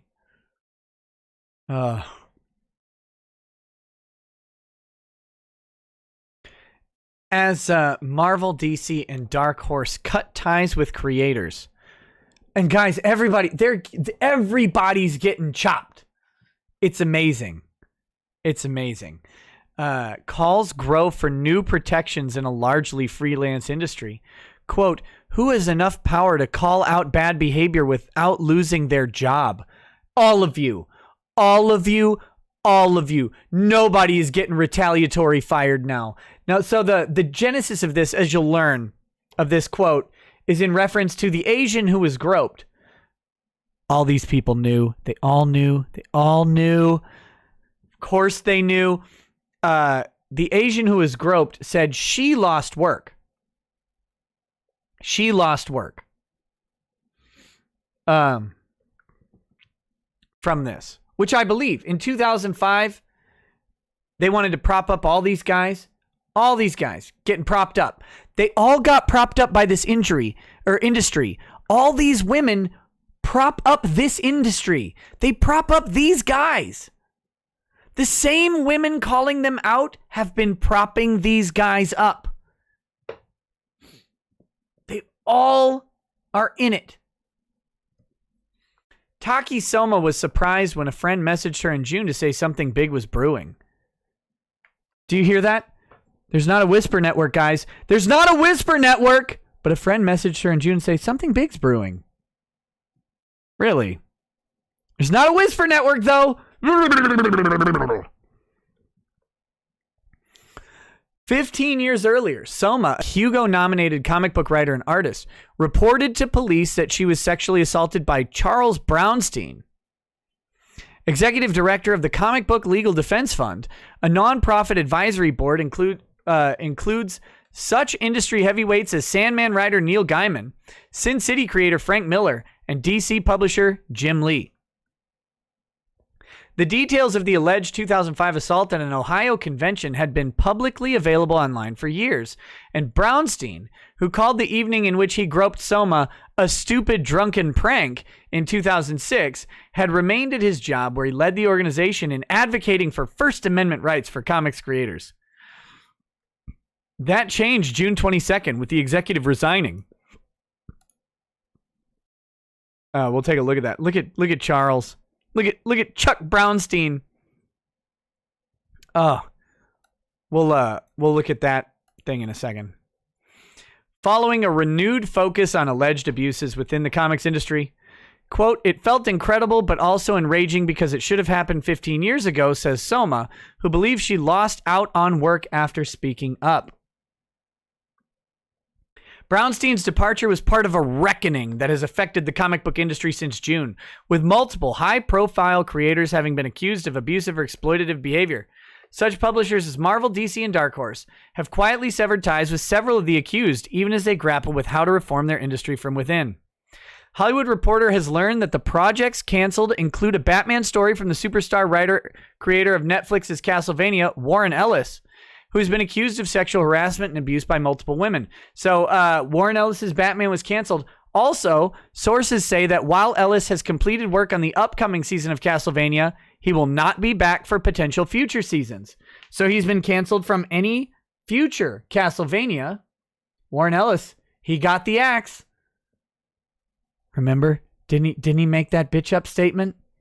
Didn't Warren Ellis apologize? Warren Ellis apology. Oh, yeah, here we go. Warren Ellis responds to sexual coercion allegations. He released a statement. While I've made many bad choices in my past and I've said a lot of wrong things, let me be clear, I've never consciously coerced, manipulated, or abused anyone, nor have I ever assaulted anybody. But, there's always a but, right? But I was ignorant of where I was operating from at a time I should have been clear. And for that, I accept 100% responsibility, Ellis wrote in a statement on Twitter and on his now closed Orbital Operations newsletter. Quote, I have always tried to aid and support women in their lives and careers, but I have hurt many people that I had no intention of hurting.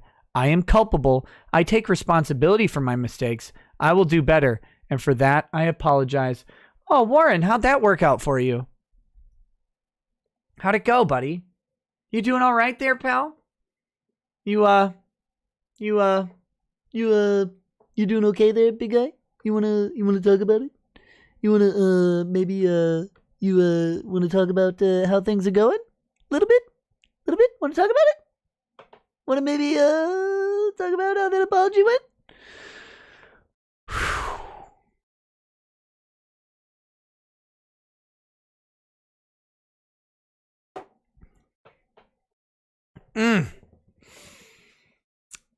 DC also jettisoned a digital project from artist Cameron Stewart, known for his work on Catwoman, after model Aviva Artsy tweeted that she had been groomed by Stewart when she was 16. He was in his 30s.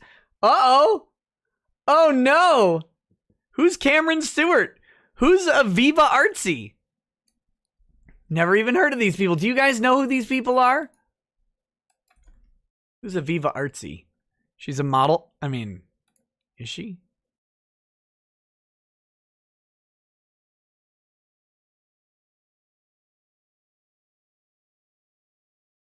Some weird looks. I don't know. Cameron Stewart. Multiple women accuse Cameron Stewart of sexual misconduct. Bum, bum, bum. Did he apologize? Did Cameron Stewart apologize? I hope so. Let's see. Cameron Stewart apology. Did he make a statement? Did he make anything?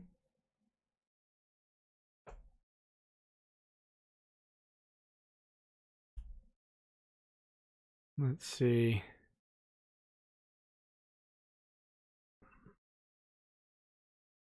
I don't know if he's I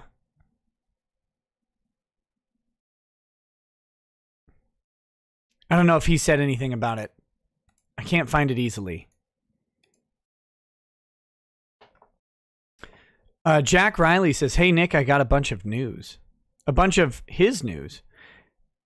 Got a chest x-ray for my heart and all good things so far. And I got a brand new car that I hope I'll be able to hold on to for a few years. Things really looking up for me. Take some dosh. Hey, thanks, Jack. Glad to hear things are going well.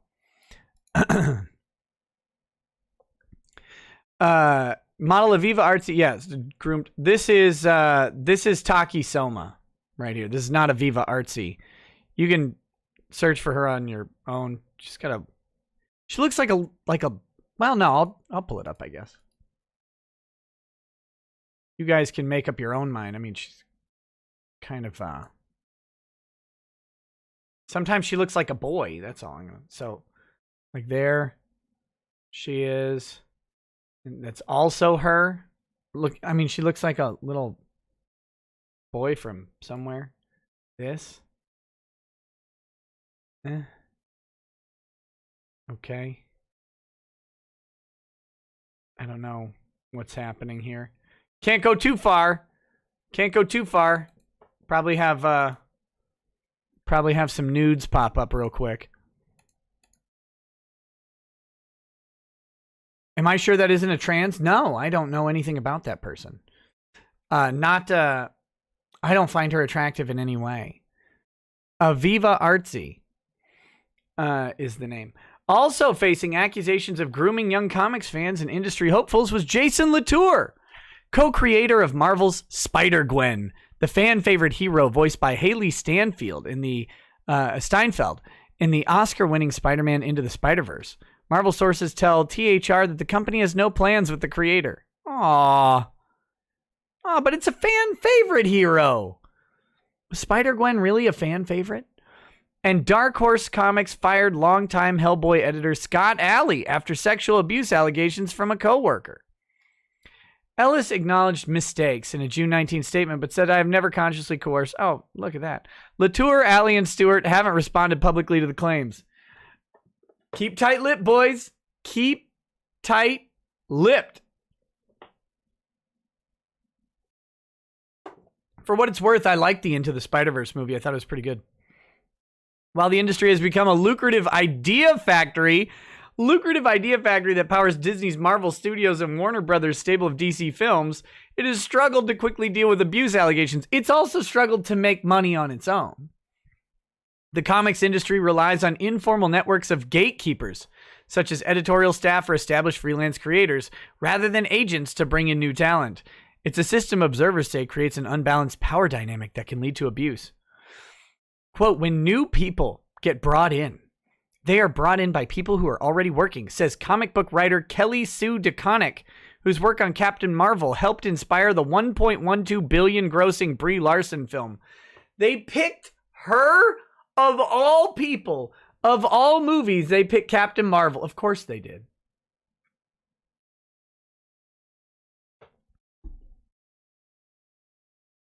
There's no traditional ladder. So the way people have gotten in is through these powerful gatekeepers. A lot of those powerful gatekeepers are super lovely, but there ought to be another way. DeConnick, who acknowledges that she herself is a gatekeeper.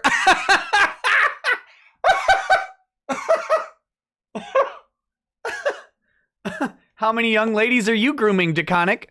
Is among those who have suggested that comic book publishers require creative talent to use agents to advocate on their behalf, as is done in the film and TV industry. Oh, yeah, that keeps them from getting diddled too, doesn't it? God, you people are just disgusting.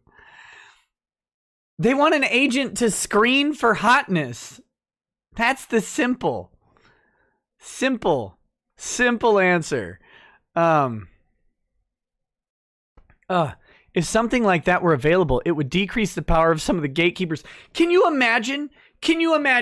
Like, the bottom rung of agents on Earth would be the agent for a comic artist. Right? Like, they don't make any money. Like an agent for film and television actors. Film and television actors make big money per project. So when the agent gets a 10% cut of big money, they get a decent living.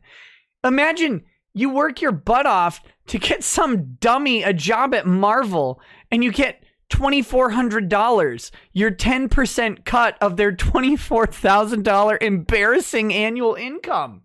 What are you going to do with it? Why would they want agents?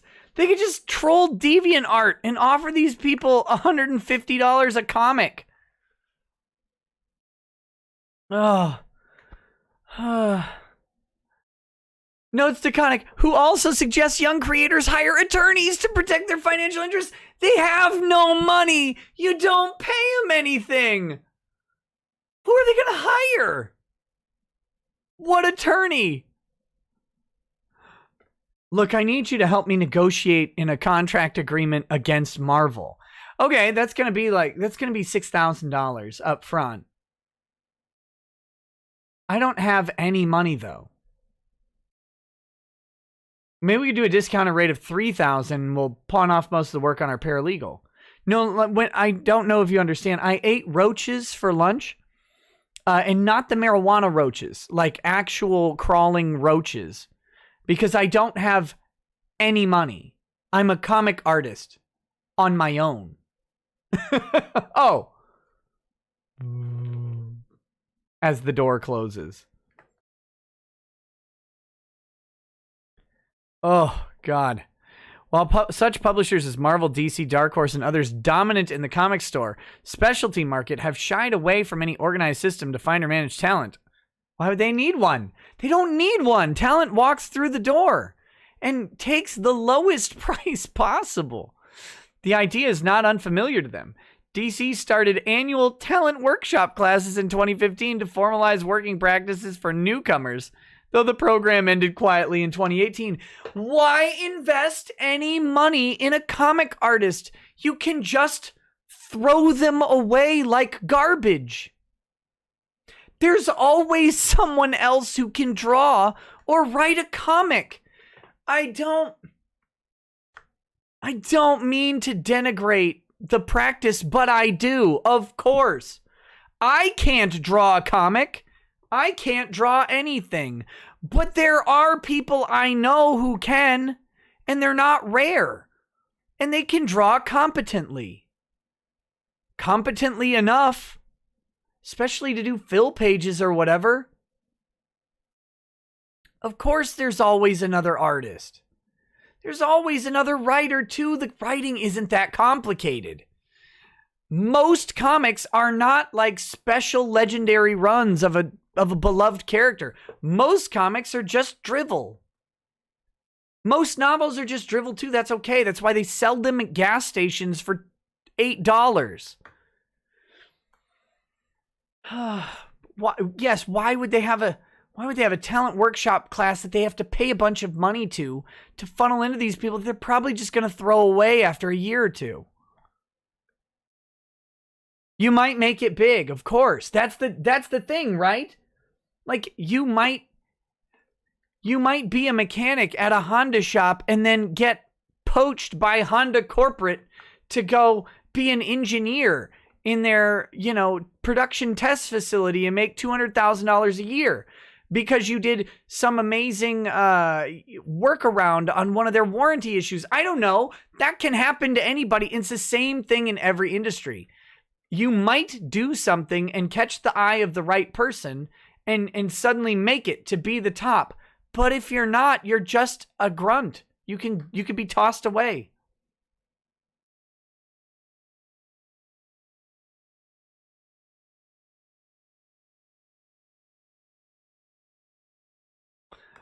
Sexually predatory behavior has been a problem within the comic book industry for decades. For decades. They all know it. They all know it. They all know it. They all know it. They all know who. They all know who. By the way, guys in the comic industry, they know you did it.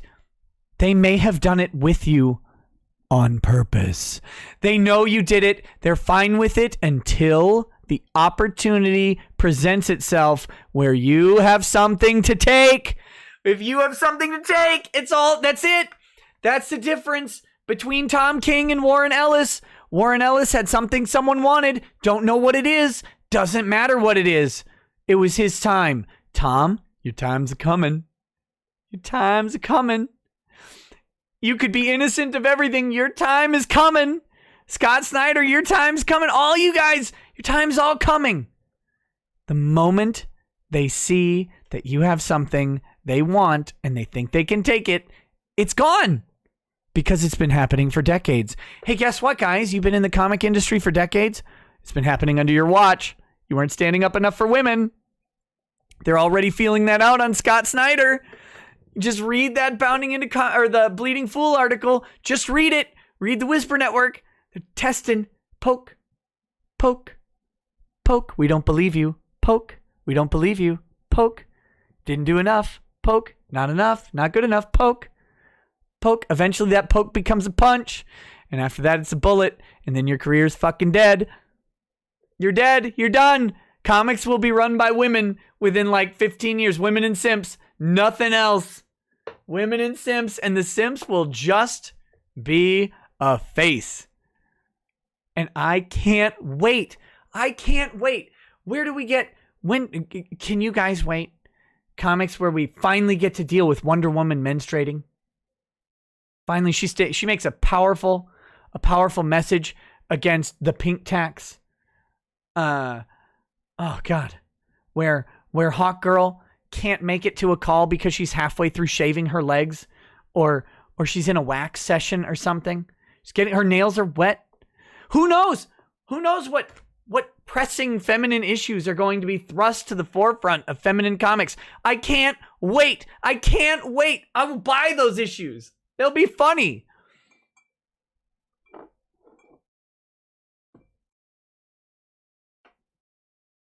Oh.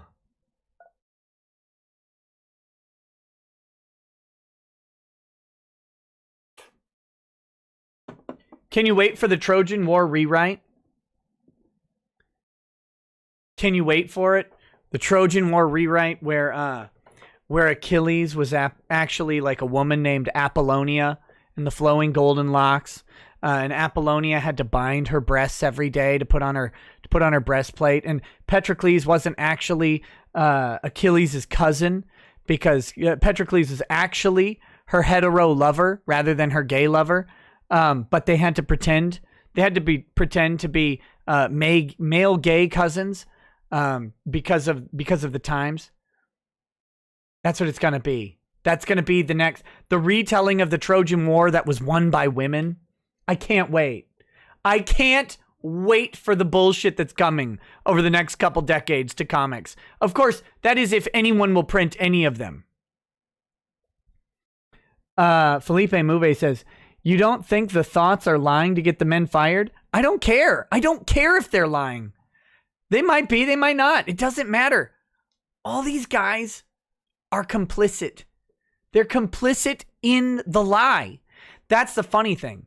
Wasn't Jason Latour, like when someone got exposed or called out or whatever, Jason Latour's like, oh, yeah, you can't be bad to women. And then he got called out like a week later. I'm pretty sure it was Jason Latour, right? Who made a statement. It may have even been about this Cameron guy. Cameron Stewart. I don't have any proof about anybody. Warren Ellis cucked. He apologized for nothing. Doesn't even know what he apologized for.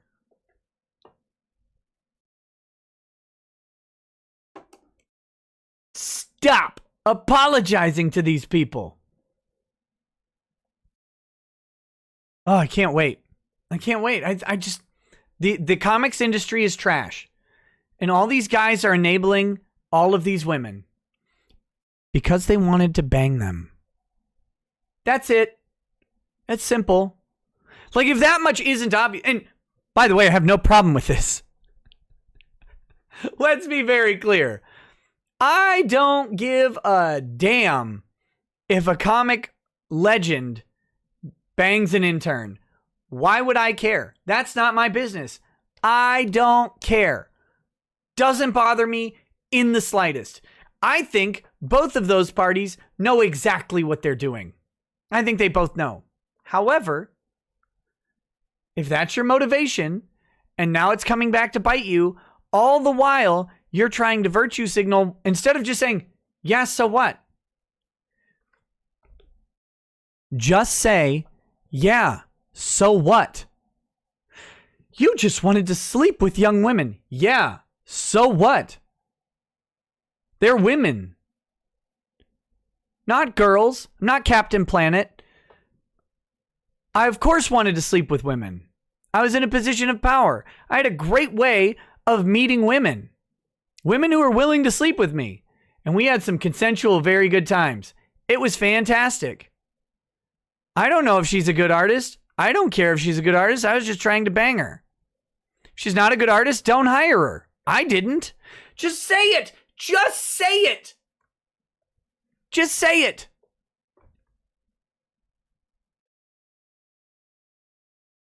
I don't have any problem with it. We were all in high school and college, right? Like not all, you know what I mean. Not everybody went to college. It's not what I'm saying. We were all that age range. Of course. We were all trying to bang women too. It's part of the whole like life thing guys go through. The overwhelming majority of men try to have sex with women. And then the ones who don't try to have sex with men. That's it. And that's okay.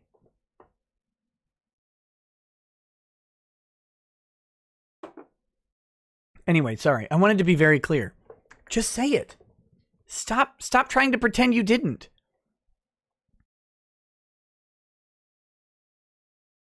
Of course you'd. If you didn't, I'd be concerned. Like if Motley Crue was tooling around and a bunch of a bunch of hot, like 80s hair blondes and redheads were running up to them and ripping their shirts open, I would be concerned if Motley Crue wasn't having sex with them. I would be, something about that would feel wrong to me. I'd be like, wait, are these guys pedos? Are they, what's going on here? What's happening here? What is going on? So when like a trash heap of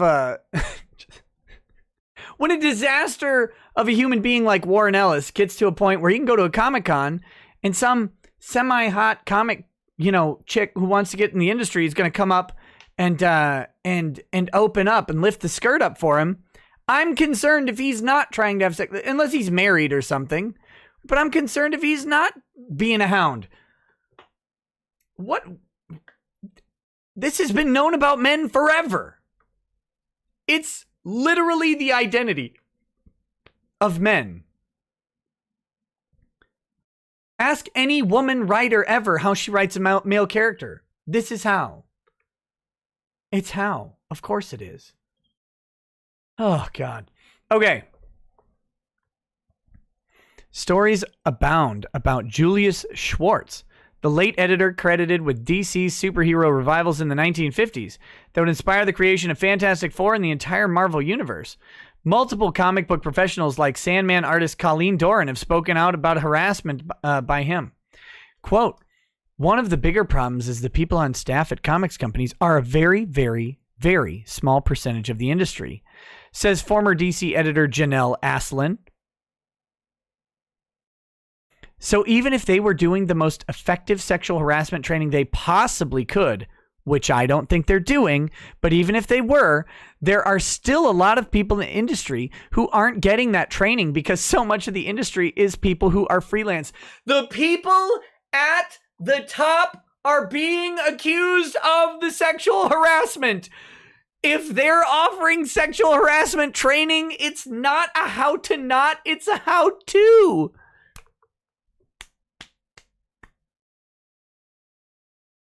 Guys,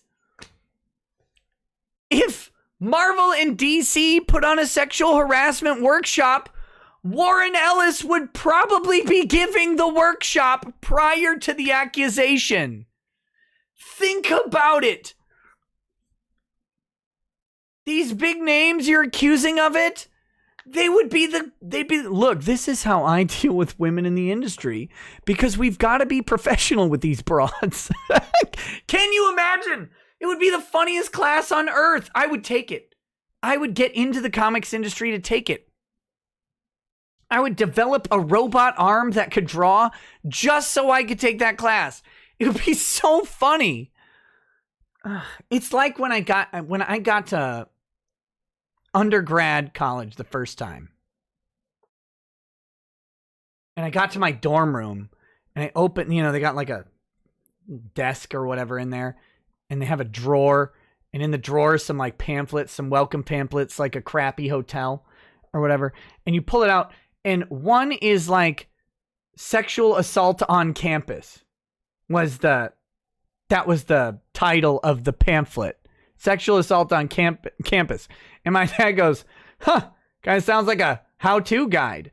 It's like, it sure did. That's how it read, right? It's like, don't go to this place. Oh, okay, so that's where all the sexual assaulting occurs. Got it. And just in case you need this info. But that's what it would be. Because the same guys calling it out, right? The male feminist guys. They're the guys. They're the guys who get accused next. It's just not useful to accuse them yet. And Jason Latour or whatever is a perfect example because he was all about that. He was all about those accusations. And suddenly, wait, you groomed me. Wait, what the fuck? Silence. Your turn is coming.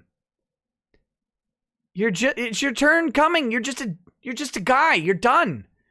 You're a guy in an industry and you've let women have power over the industry with magic words.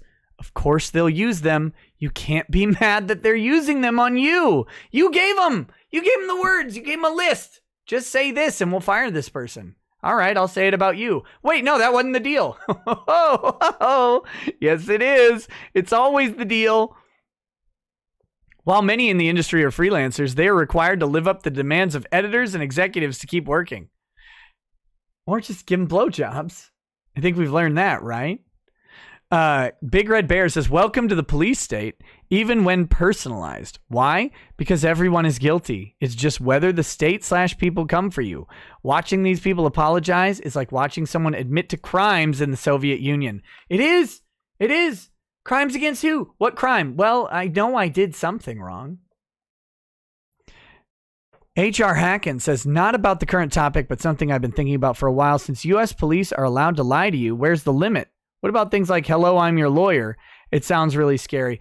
You can't pretend to be someone. You can't fraudulently induce someone by representing yourself as an advocate for them. That would be a line. That would be a line. Okay. Comics is a small industry. You can lose your career by speaking out. Name a single woman who's lost their career by speaking out in the past 2 years. Did they write this article in 2005 when this happened? No, of course not. Name a woman who has lost her career by speaking out in the past 2 years. None of them. Even if it's false, they're not going to lose their career.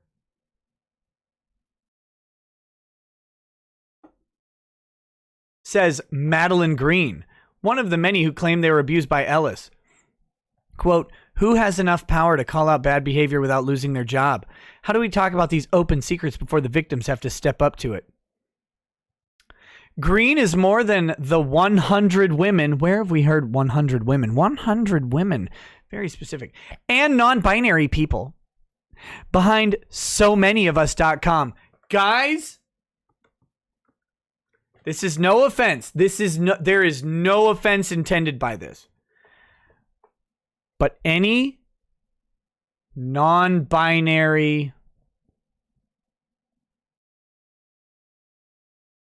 person who alleges that a man assaulted them, I'm going to say it, I immediately doubt it. I have questions. Maybe that's how I should word it. I have questions. Like, because, I mean,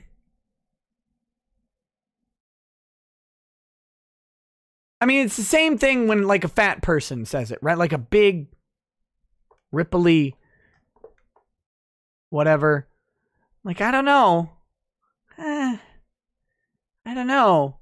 I've seen their girlfriend. She's like 108 pounds. In an overcoat, and you're 6 of her. Are you sure he groped you and it wasn't just like a Subway sandwich that you lost in a fold somewhere shifting? Like, I don't know. Here's the thing.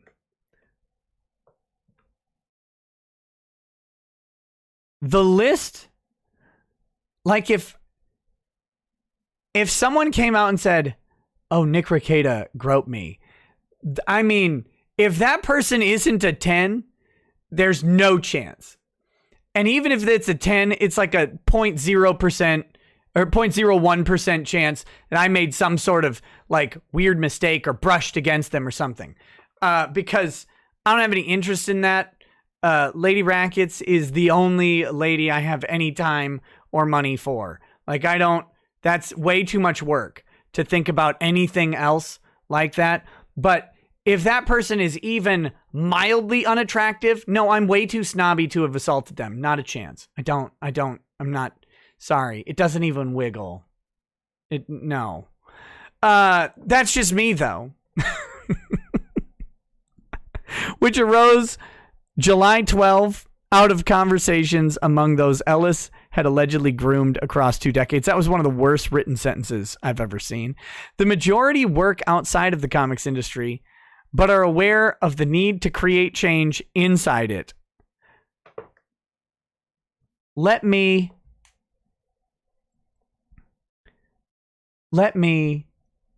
state this.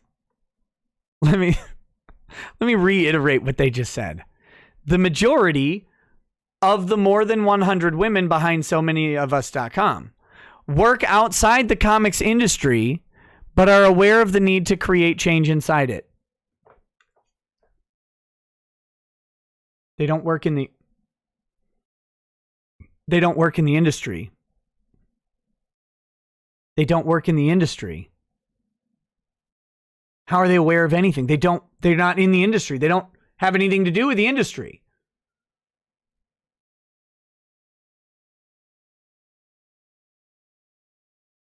They don't have, this is Renfamous, right? Like, doesn't work in the industry, but knows it needs to change. Don't know shit. You're just a dumb, fat chick living in a duplex in Houston. You don't know anything about the industry. You're just a rando. You don't know anything about change. You just took stories at face value and then decided that the comics industry needed to change. That's it. That's all you did.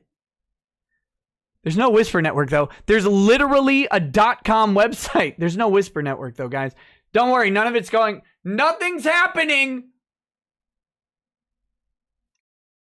They literally have an organization. I wonder what the overlap of so many of us.com and the Whisper Network is. God, I wonder what the percentage of overlap is. But don't worry, nothing's happening. We were all hurt, but what could we do with that pain? You weren't all hurt. You literally couldn't all have been hurt. The majority work outside of the industry. You can't all have been hurt. In fact, statistically, most of you haven't. Says Sarah Deaton, another of the site's members. Who's Sarah Deaton? Is this a comics industry person or just a random? Let's see if there's any information about Sarah Deaton on the infamous Google. Sarah Deaton. A whole bunch of Sarah Deatons.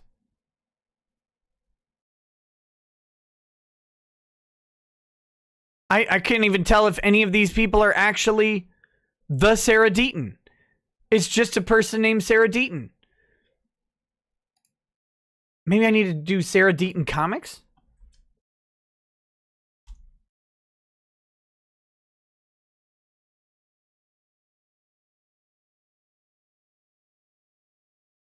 This isn't her. This chick's good looking. That was rude. Literally, if I type in Sarah Deaton and comics, I get nobody. Nobody. Nothing. I get this article is the only thing in reference to comics at all. Who is she? Who is she? We were all hurt. By who? Who in the comics industry hurt you and how? What, even if you don't want to name names, what comics industry convention were you hurt by a professional? What happened to you in regards to comics specifically? What did we want to see happen? And one of the things we kept hearing was, I don't want this to happen to anyone else.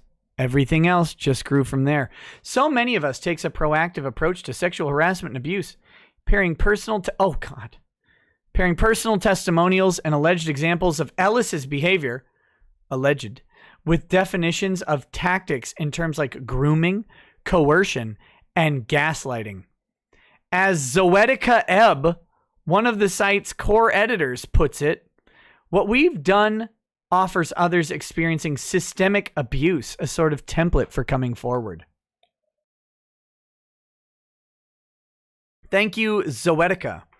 As Hollywood seeks to improve inclusion on screen and behind the camera, some creators of the comics that might inspire the next blockbuster, they won't. They won't. Actually, in fact, let me put out a bold statement. No current comic creator inspired the latest blockbuster. I'm going to say it. I don't care. I don't give a shit.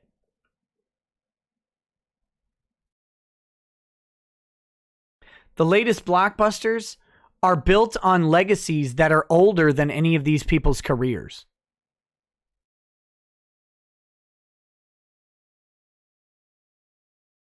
They're borrowing them. The Avengers, current things, they might even use a storyline. The reason people went to watch the Avengers is because the Avengers have been around for like 50 years or whatever. Maybe longer. I mean, these are old properties. They're old. The originals are gone. Out of a few. I mean, they're, you know, obviously, if the next blockbuster movie is Spawn, okay, Todd McFarlane is still around, I guess, right? Jim Lee, maybe. Okay, anyway, sorry, let me keep going. As Hollywood seeks, one of those creators is Spike Trotman, who founded the indie publisher Iron Circus Comics. Really? Really? So you're going to follow up some creators of the comics that might inspire the next blockbuster. You're going to follow that line up with one of them is Spike Trotman, who founded the indie publisher Iron Circus Comics. That's going to be the next blockbuster, right? It's not just going to be the next Marvel movie. Really? It's not going to be just the next DC movie, cuz that's the next blockbuster comic movie. Whichever one of those companies makes the next movie and releases it, that's the next one. Did I burp on the mic? Probably. Which is finding success outside of the comic book mainstream, served by comic shops throughout North America. Who? Oh, God. That's Spike Trotman? That is... I thought that was going to be Zoetica. I thought this was Zoetica Ebb. That's Spike Trotman. I thought Spike was a guy. God damn it.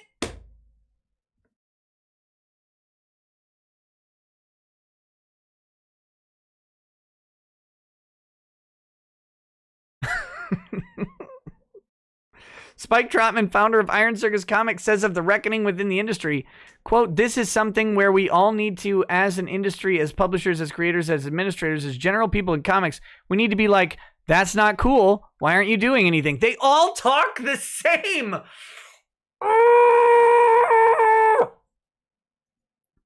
They all talk the same. We need to be like, that's not cool. It's not cool. It's either assault or it's not. That's what it is. Spike Trotman? Iron Circus Comics? What is this? How are they finding success? Does any... What is it? They have a... Here you go. I hope you guys want to see... They're finding success. Are you ready? Look at the success they're finding. This is good. This is seriously good. I'm proud of them, but look at that. $50,430 on Kickstarter for the Crossroads at Midnight. This is Iron Circus Comics. I got this from their tweet.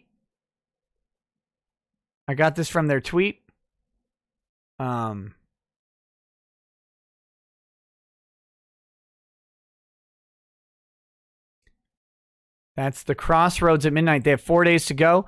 They're making it. They're finding success outside of the mainstream comics industry. Now, notice who they pick, right? Notice who they pick. Here's the Last Halloween children. What the fuck is this?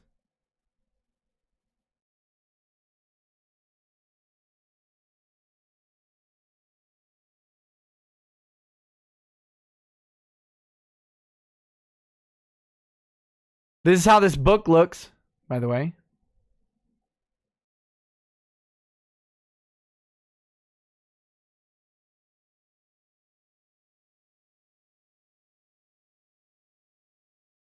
That's it. So that's the art there.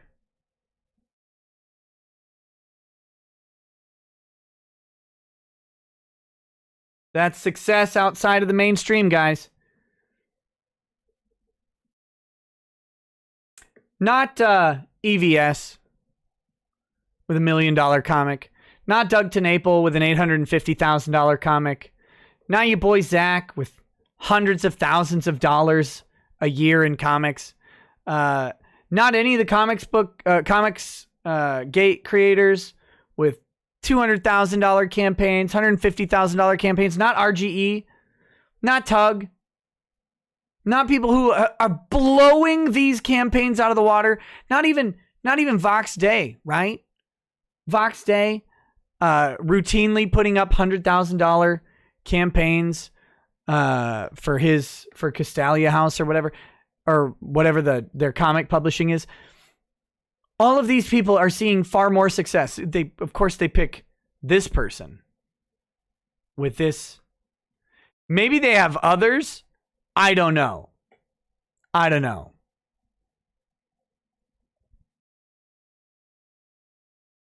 You would expect 50,000 for that art? I wouldn't. Yeah, Cecil, 240,000.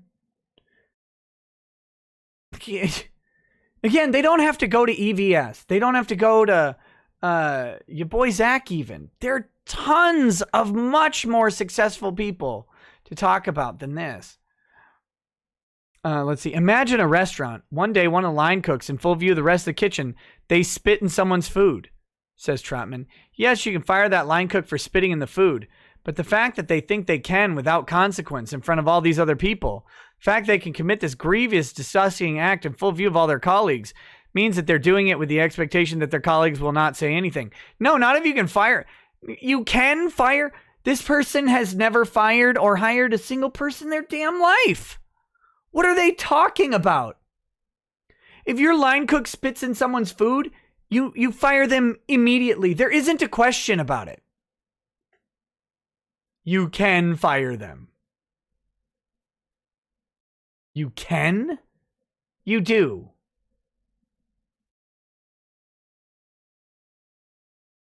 Few specifics have been revealed, but publishers are working to create behavior guidelines among editorial employees, with Dark Horse telling THR that it will use a third party to address complaints, in addition to bringing in external HR consultants. How can you afford this? How can you afford this?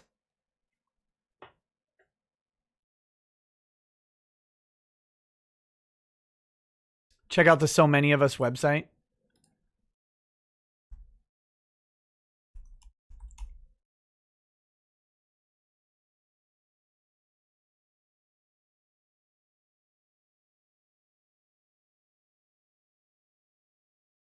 Ooh, Warren Ellis with sexual video and audio exchanges. And they've got links. Oh, God. Directs targets into producing custom pornography for him. Do they have the custom? They don't. Do they have the actual? They have testimonials. Where's the custom porn? Where is it? Upload it, cowards. Actually, please don't. It's probably disgusting. All right. Back to it. Back to this.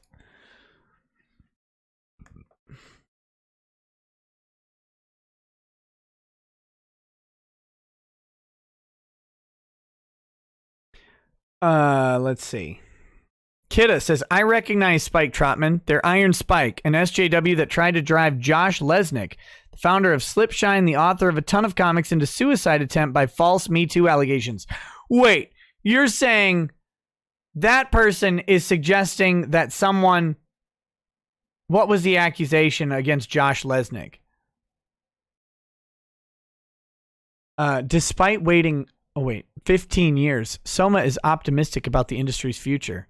Change is coming, As long as people are vocal about it and actions are put in place, I think there's a lot of hope.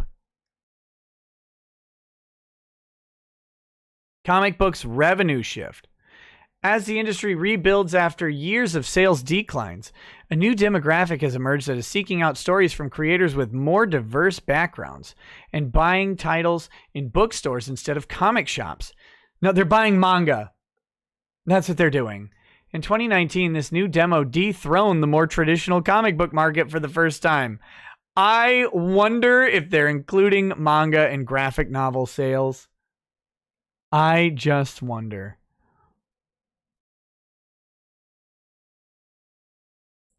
Let's see. By source, bookstores have outdone comic book stores. Digital. Oh man, that one chick. Remember, what's his face was talking about how great digital is. How great digital is. What was it?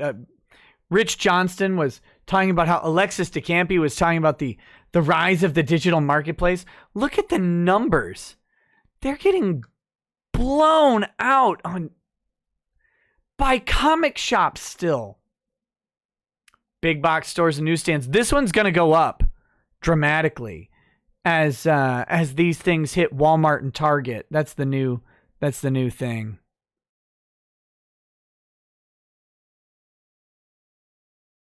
Okay, so this is that's that story. I don't know if we want to talk about this. This is him resigning on June 22nd. Sucker. He's resigned as the executive director.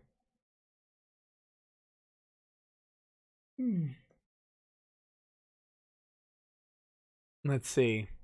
Brownstein assaulted comic book creator Taki Soma at Mid-OhioCon in November 2015. Oh, God. 2005, in an incident that was reported to police without leading to an arrest. A contemporaneous report, a police spokesperson suggested that an arrest was not pursued for lack of corroborating evidence. Oh, man. Weird. Brownstein, who characterized the incident as a stupid, drunken prank of which I'm ashamed. Let's see how... Here's his 2006 statement. Let's read. This is what I'm looking for.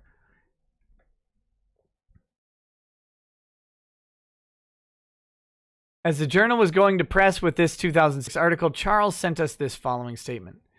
Though I'd hoped that the allegations brought against me would not have been aired in a court of public opinion, circumstances are such that I must provide my perspective. I did not come forward sooner out of respect for Taki. Oh, okay.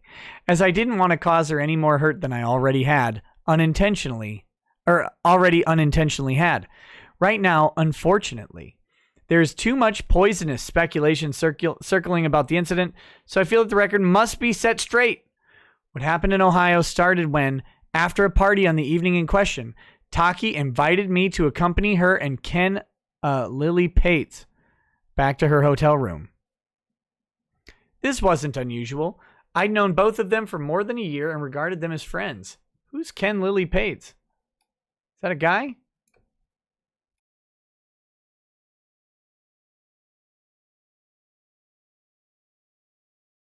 Okay, that's a dude.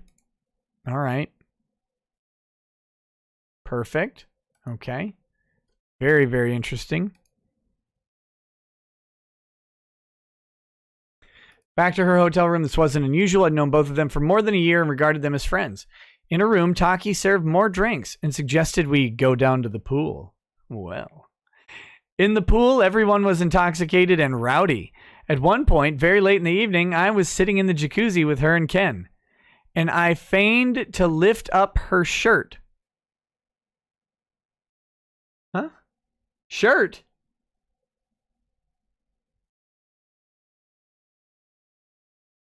Shirt? Wait, you're in a jacuzzi. What shirt?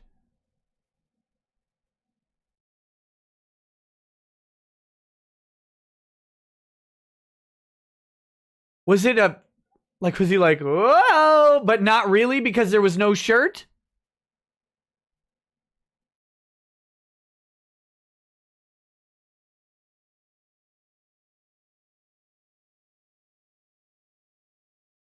It was a stupid drunken prank of which I'm ashamed. Why? It was something I'd never done before, nor anything I'd do since. I did not at any point grab, fondle, or expose her breast, nor was that ever my intention. I feel terrible for hurting Taki's feelings. Following day and on several occasions since, I apologized to Taki for my bad behavior. I also spoke with Ken at several points over the course of the weekend to see if we could find a way to honorably set matters right. Unfortunately, my sincere apologies have all been rejected. I continue to feel genuine regret that I hurt someone I regarded as a friend, and I hope she would accept my repeated apology. But since that's not the case, I want to end the speculation surrounding this incident because it's not fair to the industry or the people that was being speculated about. The Comic Book Legal Defense Fund handled the incident completely properly by taking Taki's complaint seriously and promptly retaining a law firm specializing in such matters to conduct a thorough, impartial investigation. I participated fully with that investigation, which concluded at an end of February, a fact of which Taki was informed. Likewise, I have not done and would not do anything to besmirch nor harm Taki's reputation or career in any manner. I am the servant of a public trust who has never worked with Taki in any capacity, and am in no position to either offer or reject her work, nor am I in a position to otherwise influence anyone else in doing so, nor would I, were I in such a position of influence. Hope that with the passage of time that Taki will accept my public apology, as I'm sorry both to her and the members of the Comic Book Legal Defense Fund for this indiscretion. Said this in 2006. It was fully investigated. It doesn't matter. It doesn't matter. You're guilty. You're guilty and you know it. You're guilty. Be guilty. It's what you built, dummies. You built it. You built this system. You built it.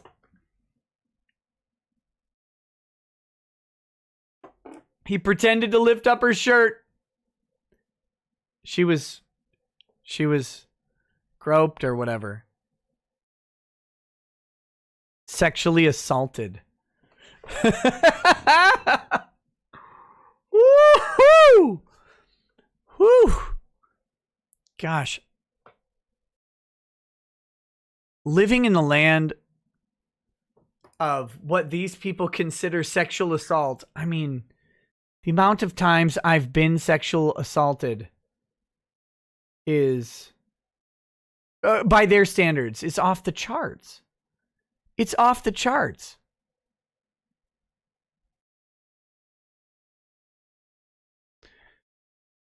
I don't know. I don't get it. Anyway, that's what I've got for today, guys. That's the stories we've got. There's more. There's always more stuff going on. God. I'm not bragging. Not bragging at all. But like, honestly, pretending to lift up a shirt, that's not even, I can imagine she wasn't wearing one, right? She's in a jacuzzi. She suggested to go down to the pool. Was she in a bikini? Was she in a one piece? We need details, folks. What's going on there? What's going on there?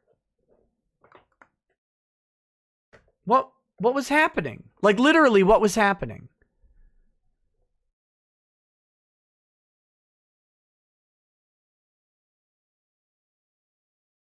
Tankini fat girl? I don't think so. I closed down the, hold on. I mean, we have a picture of her.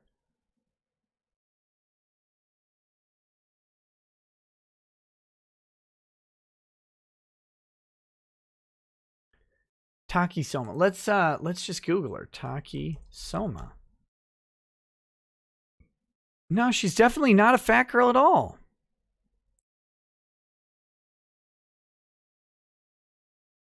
There's not a ton of pictures of her.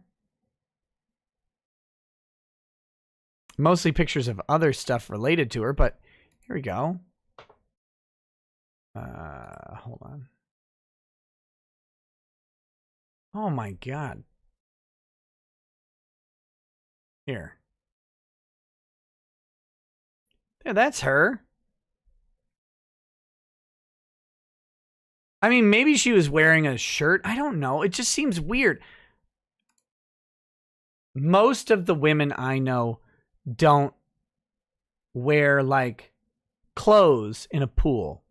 They just, and by the way, many of the women I know and interact with are very conservative Christian women, right? We are Christians in a small town. We deal with very conservative and modest people. And most of them would just wear a one-piece swimsuit or something. Like, I don't know.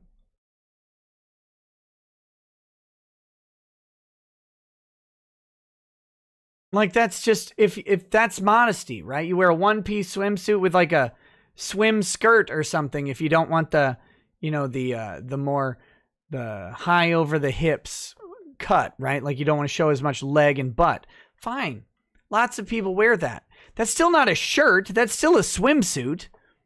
That's what I'm talking about. What is this? Just because he says he pretended to lift up her shirt. Was it actually a shirt, or was he just pretending she was wearing a shirt going, woo, like some goofy drunk? Because he's drunk, drinking, more drinks in the room. She wasn't wearing a sarong. Anyway.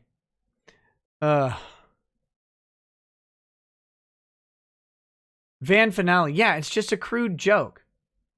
It's just a crude joke. Police report. Guys, that got a police report. That got a police report. Do it. Report them all. Report everything. Report everything. I'm with it.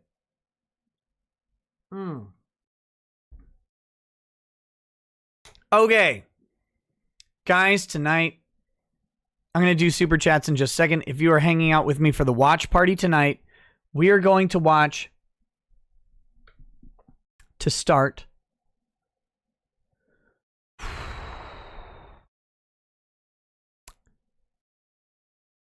Friday the 13th, part 3. Friday the 13th, part 3 is what we're going to watch to start. And then I have a schlocky movie idea for... No, not Top Gun. You missed it at the beginning. Let me announce it again.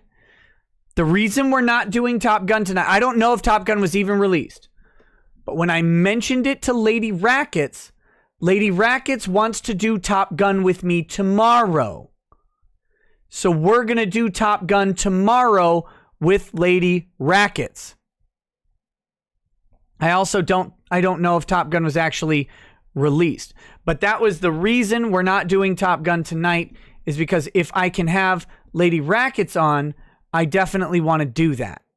So that's the only reason, other than it might not even be out yet.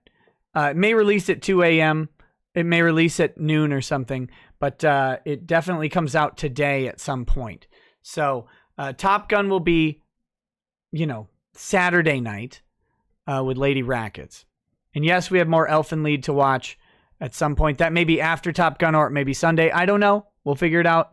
But we're going to do Nightmare on Elm Street, Friday the 13th, part 3 as the first movie. And then I have a list of crappy movies to pick from for the second movie.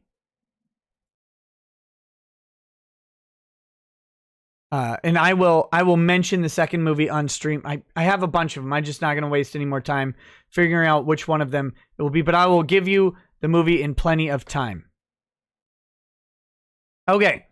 Let me do super chats, justice chats, and then we'll wrap up the show. You have to let me know if I fixed the audio or not. I think I did. Meta World Peace says, if I had a nickel for every Asian I've groped, I would have 7.4 nickels. Love you, chat. Fran Mataragi says, Wall of Moms, more like Wall of Dead Eggers. Am I right? Damn. The Forgotten Oracle says, Nick, you should do a watch party of Battleship. Guaranteed high quality cinema.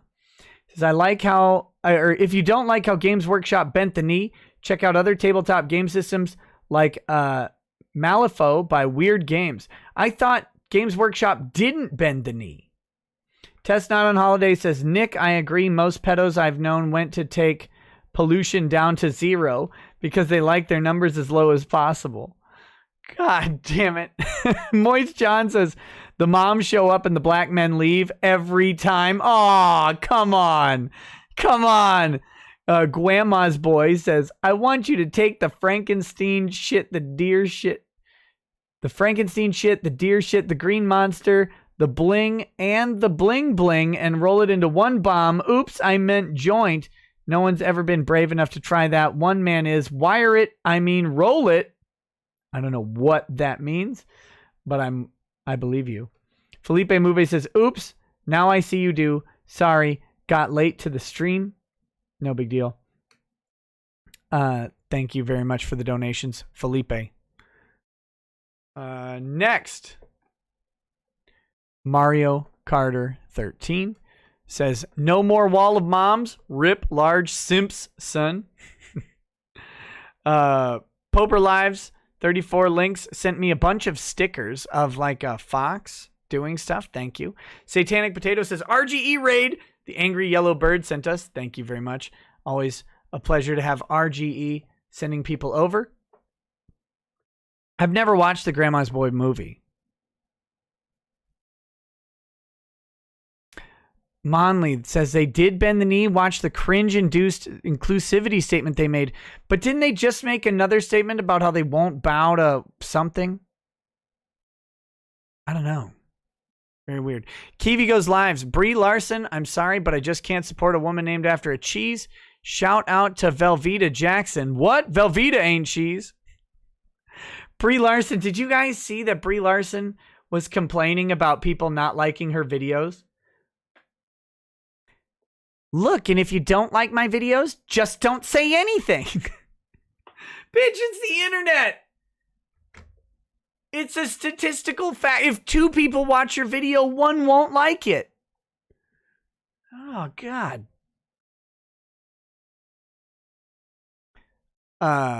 Joseph Kerwin says, we need some stream starting soon music.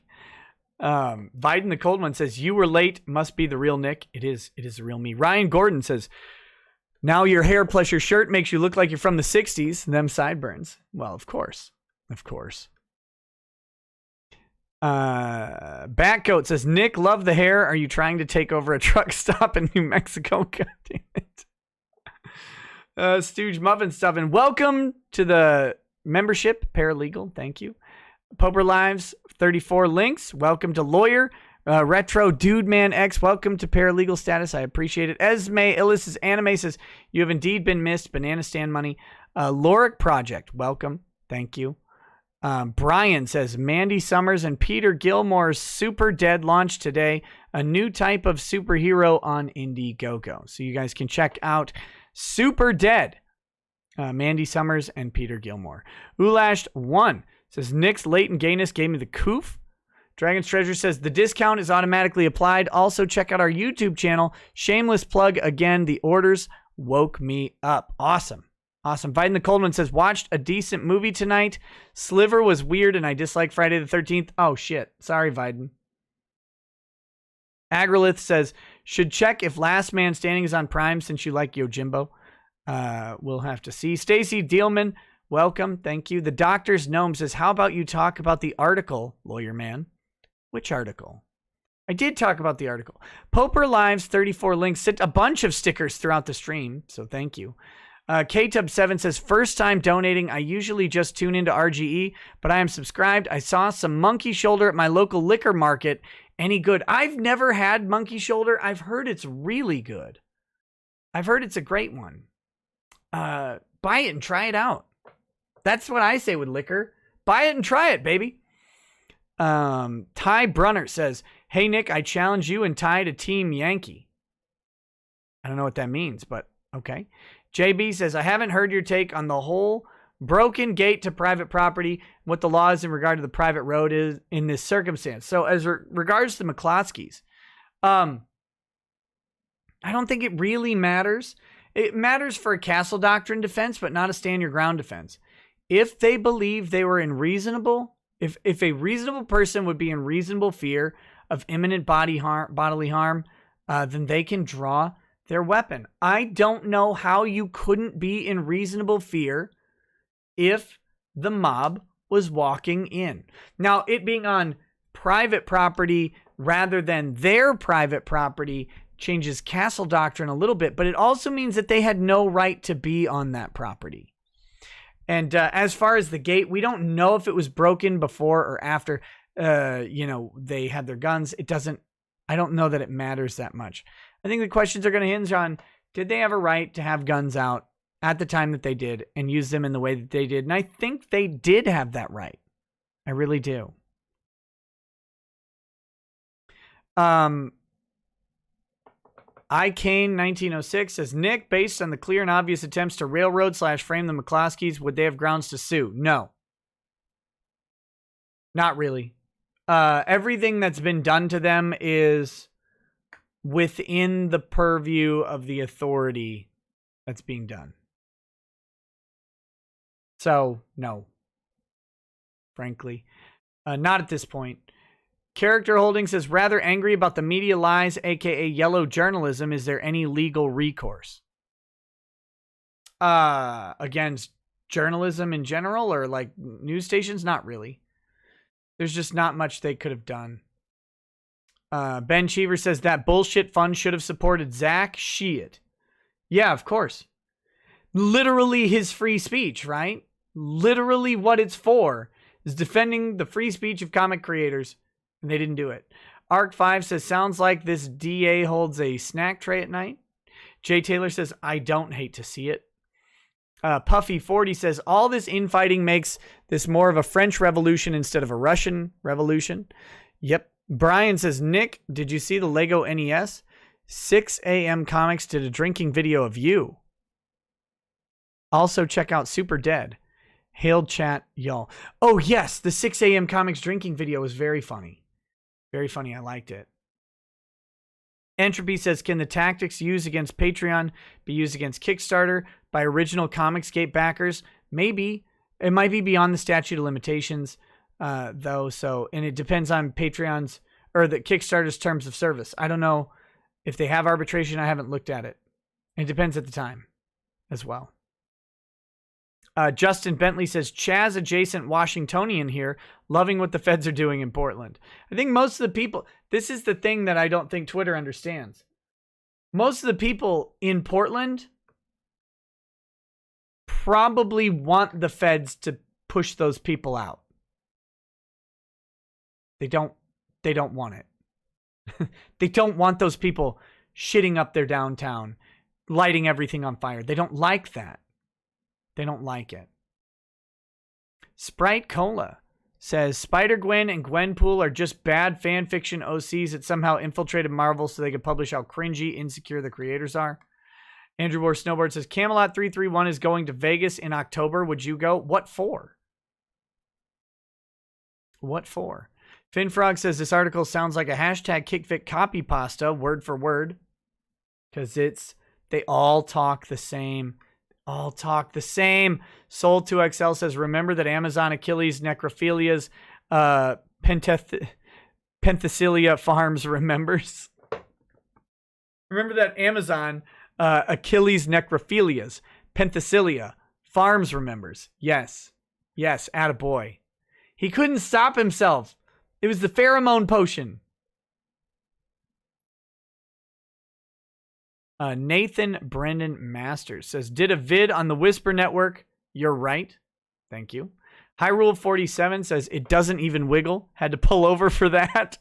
He also says, I saw in the chat semi-problematic assault speech. Rob Nick says, Trotman, one of those abusive lesbians. Loric Project says, Spike might still be a guy in one way or another. Damn. LC Trevino, welcome to lawyer status. I appreciate it. Kofi to a wannabe Hunan Muhammad says, thanks for turning me on to 1792. Good stuff. It is good stuff.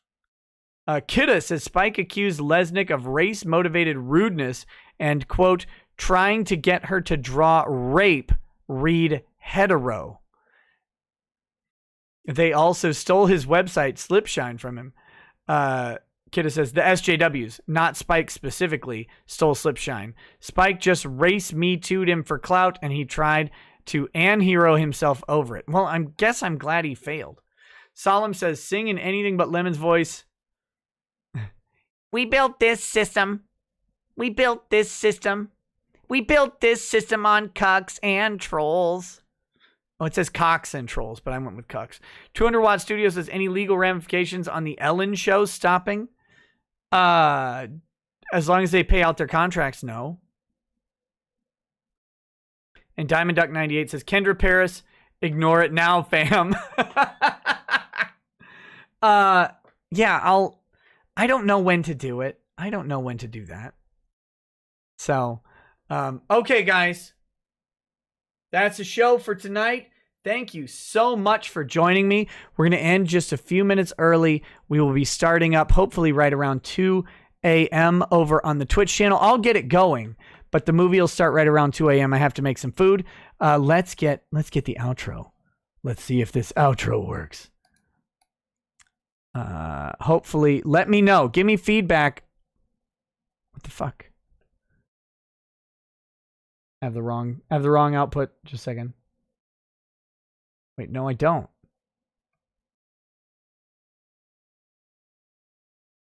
Oh, wait, I have the wrong output down here. Here we go. This shouldn't, this should be better. Okay. All right, guys. Thanks for hanging out with me tonight. I'll see you over on Twitch. Peace. Peace.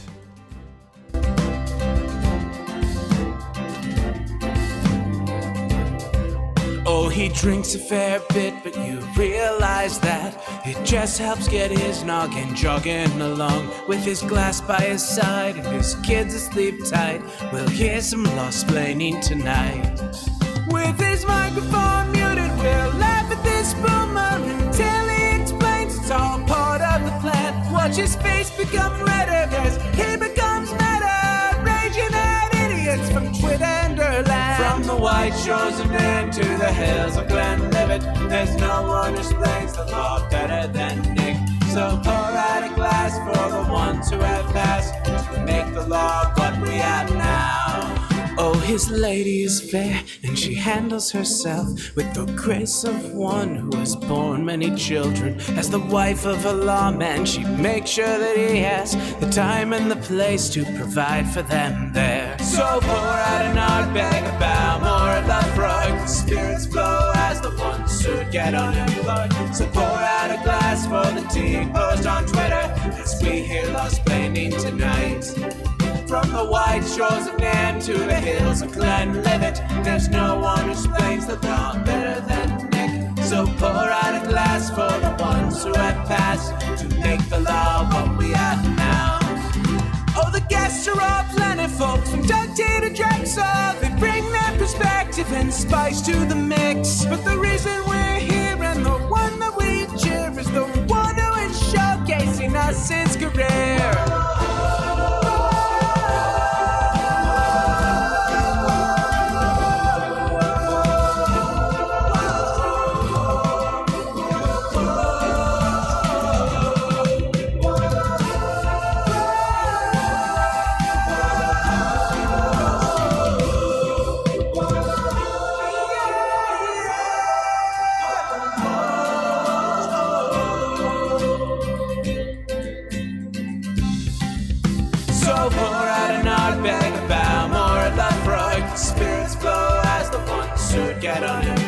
So pour out a glass for the tea. Angry Baneling says, he did it! He fixed the outro, chat! Rejoice! From the white shores of Nan to the hills of Glenlivet, there's no one who explains the law better than Nick. So pour out a glass for the ones who have passed to make the law what we have.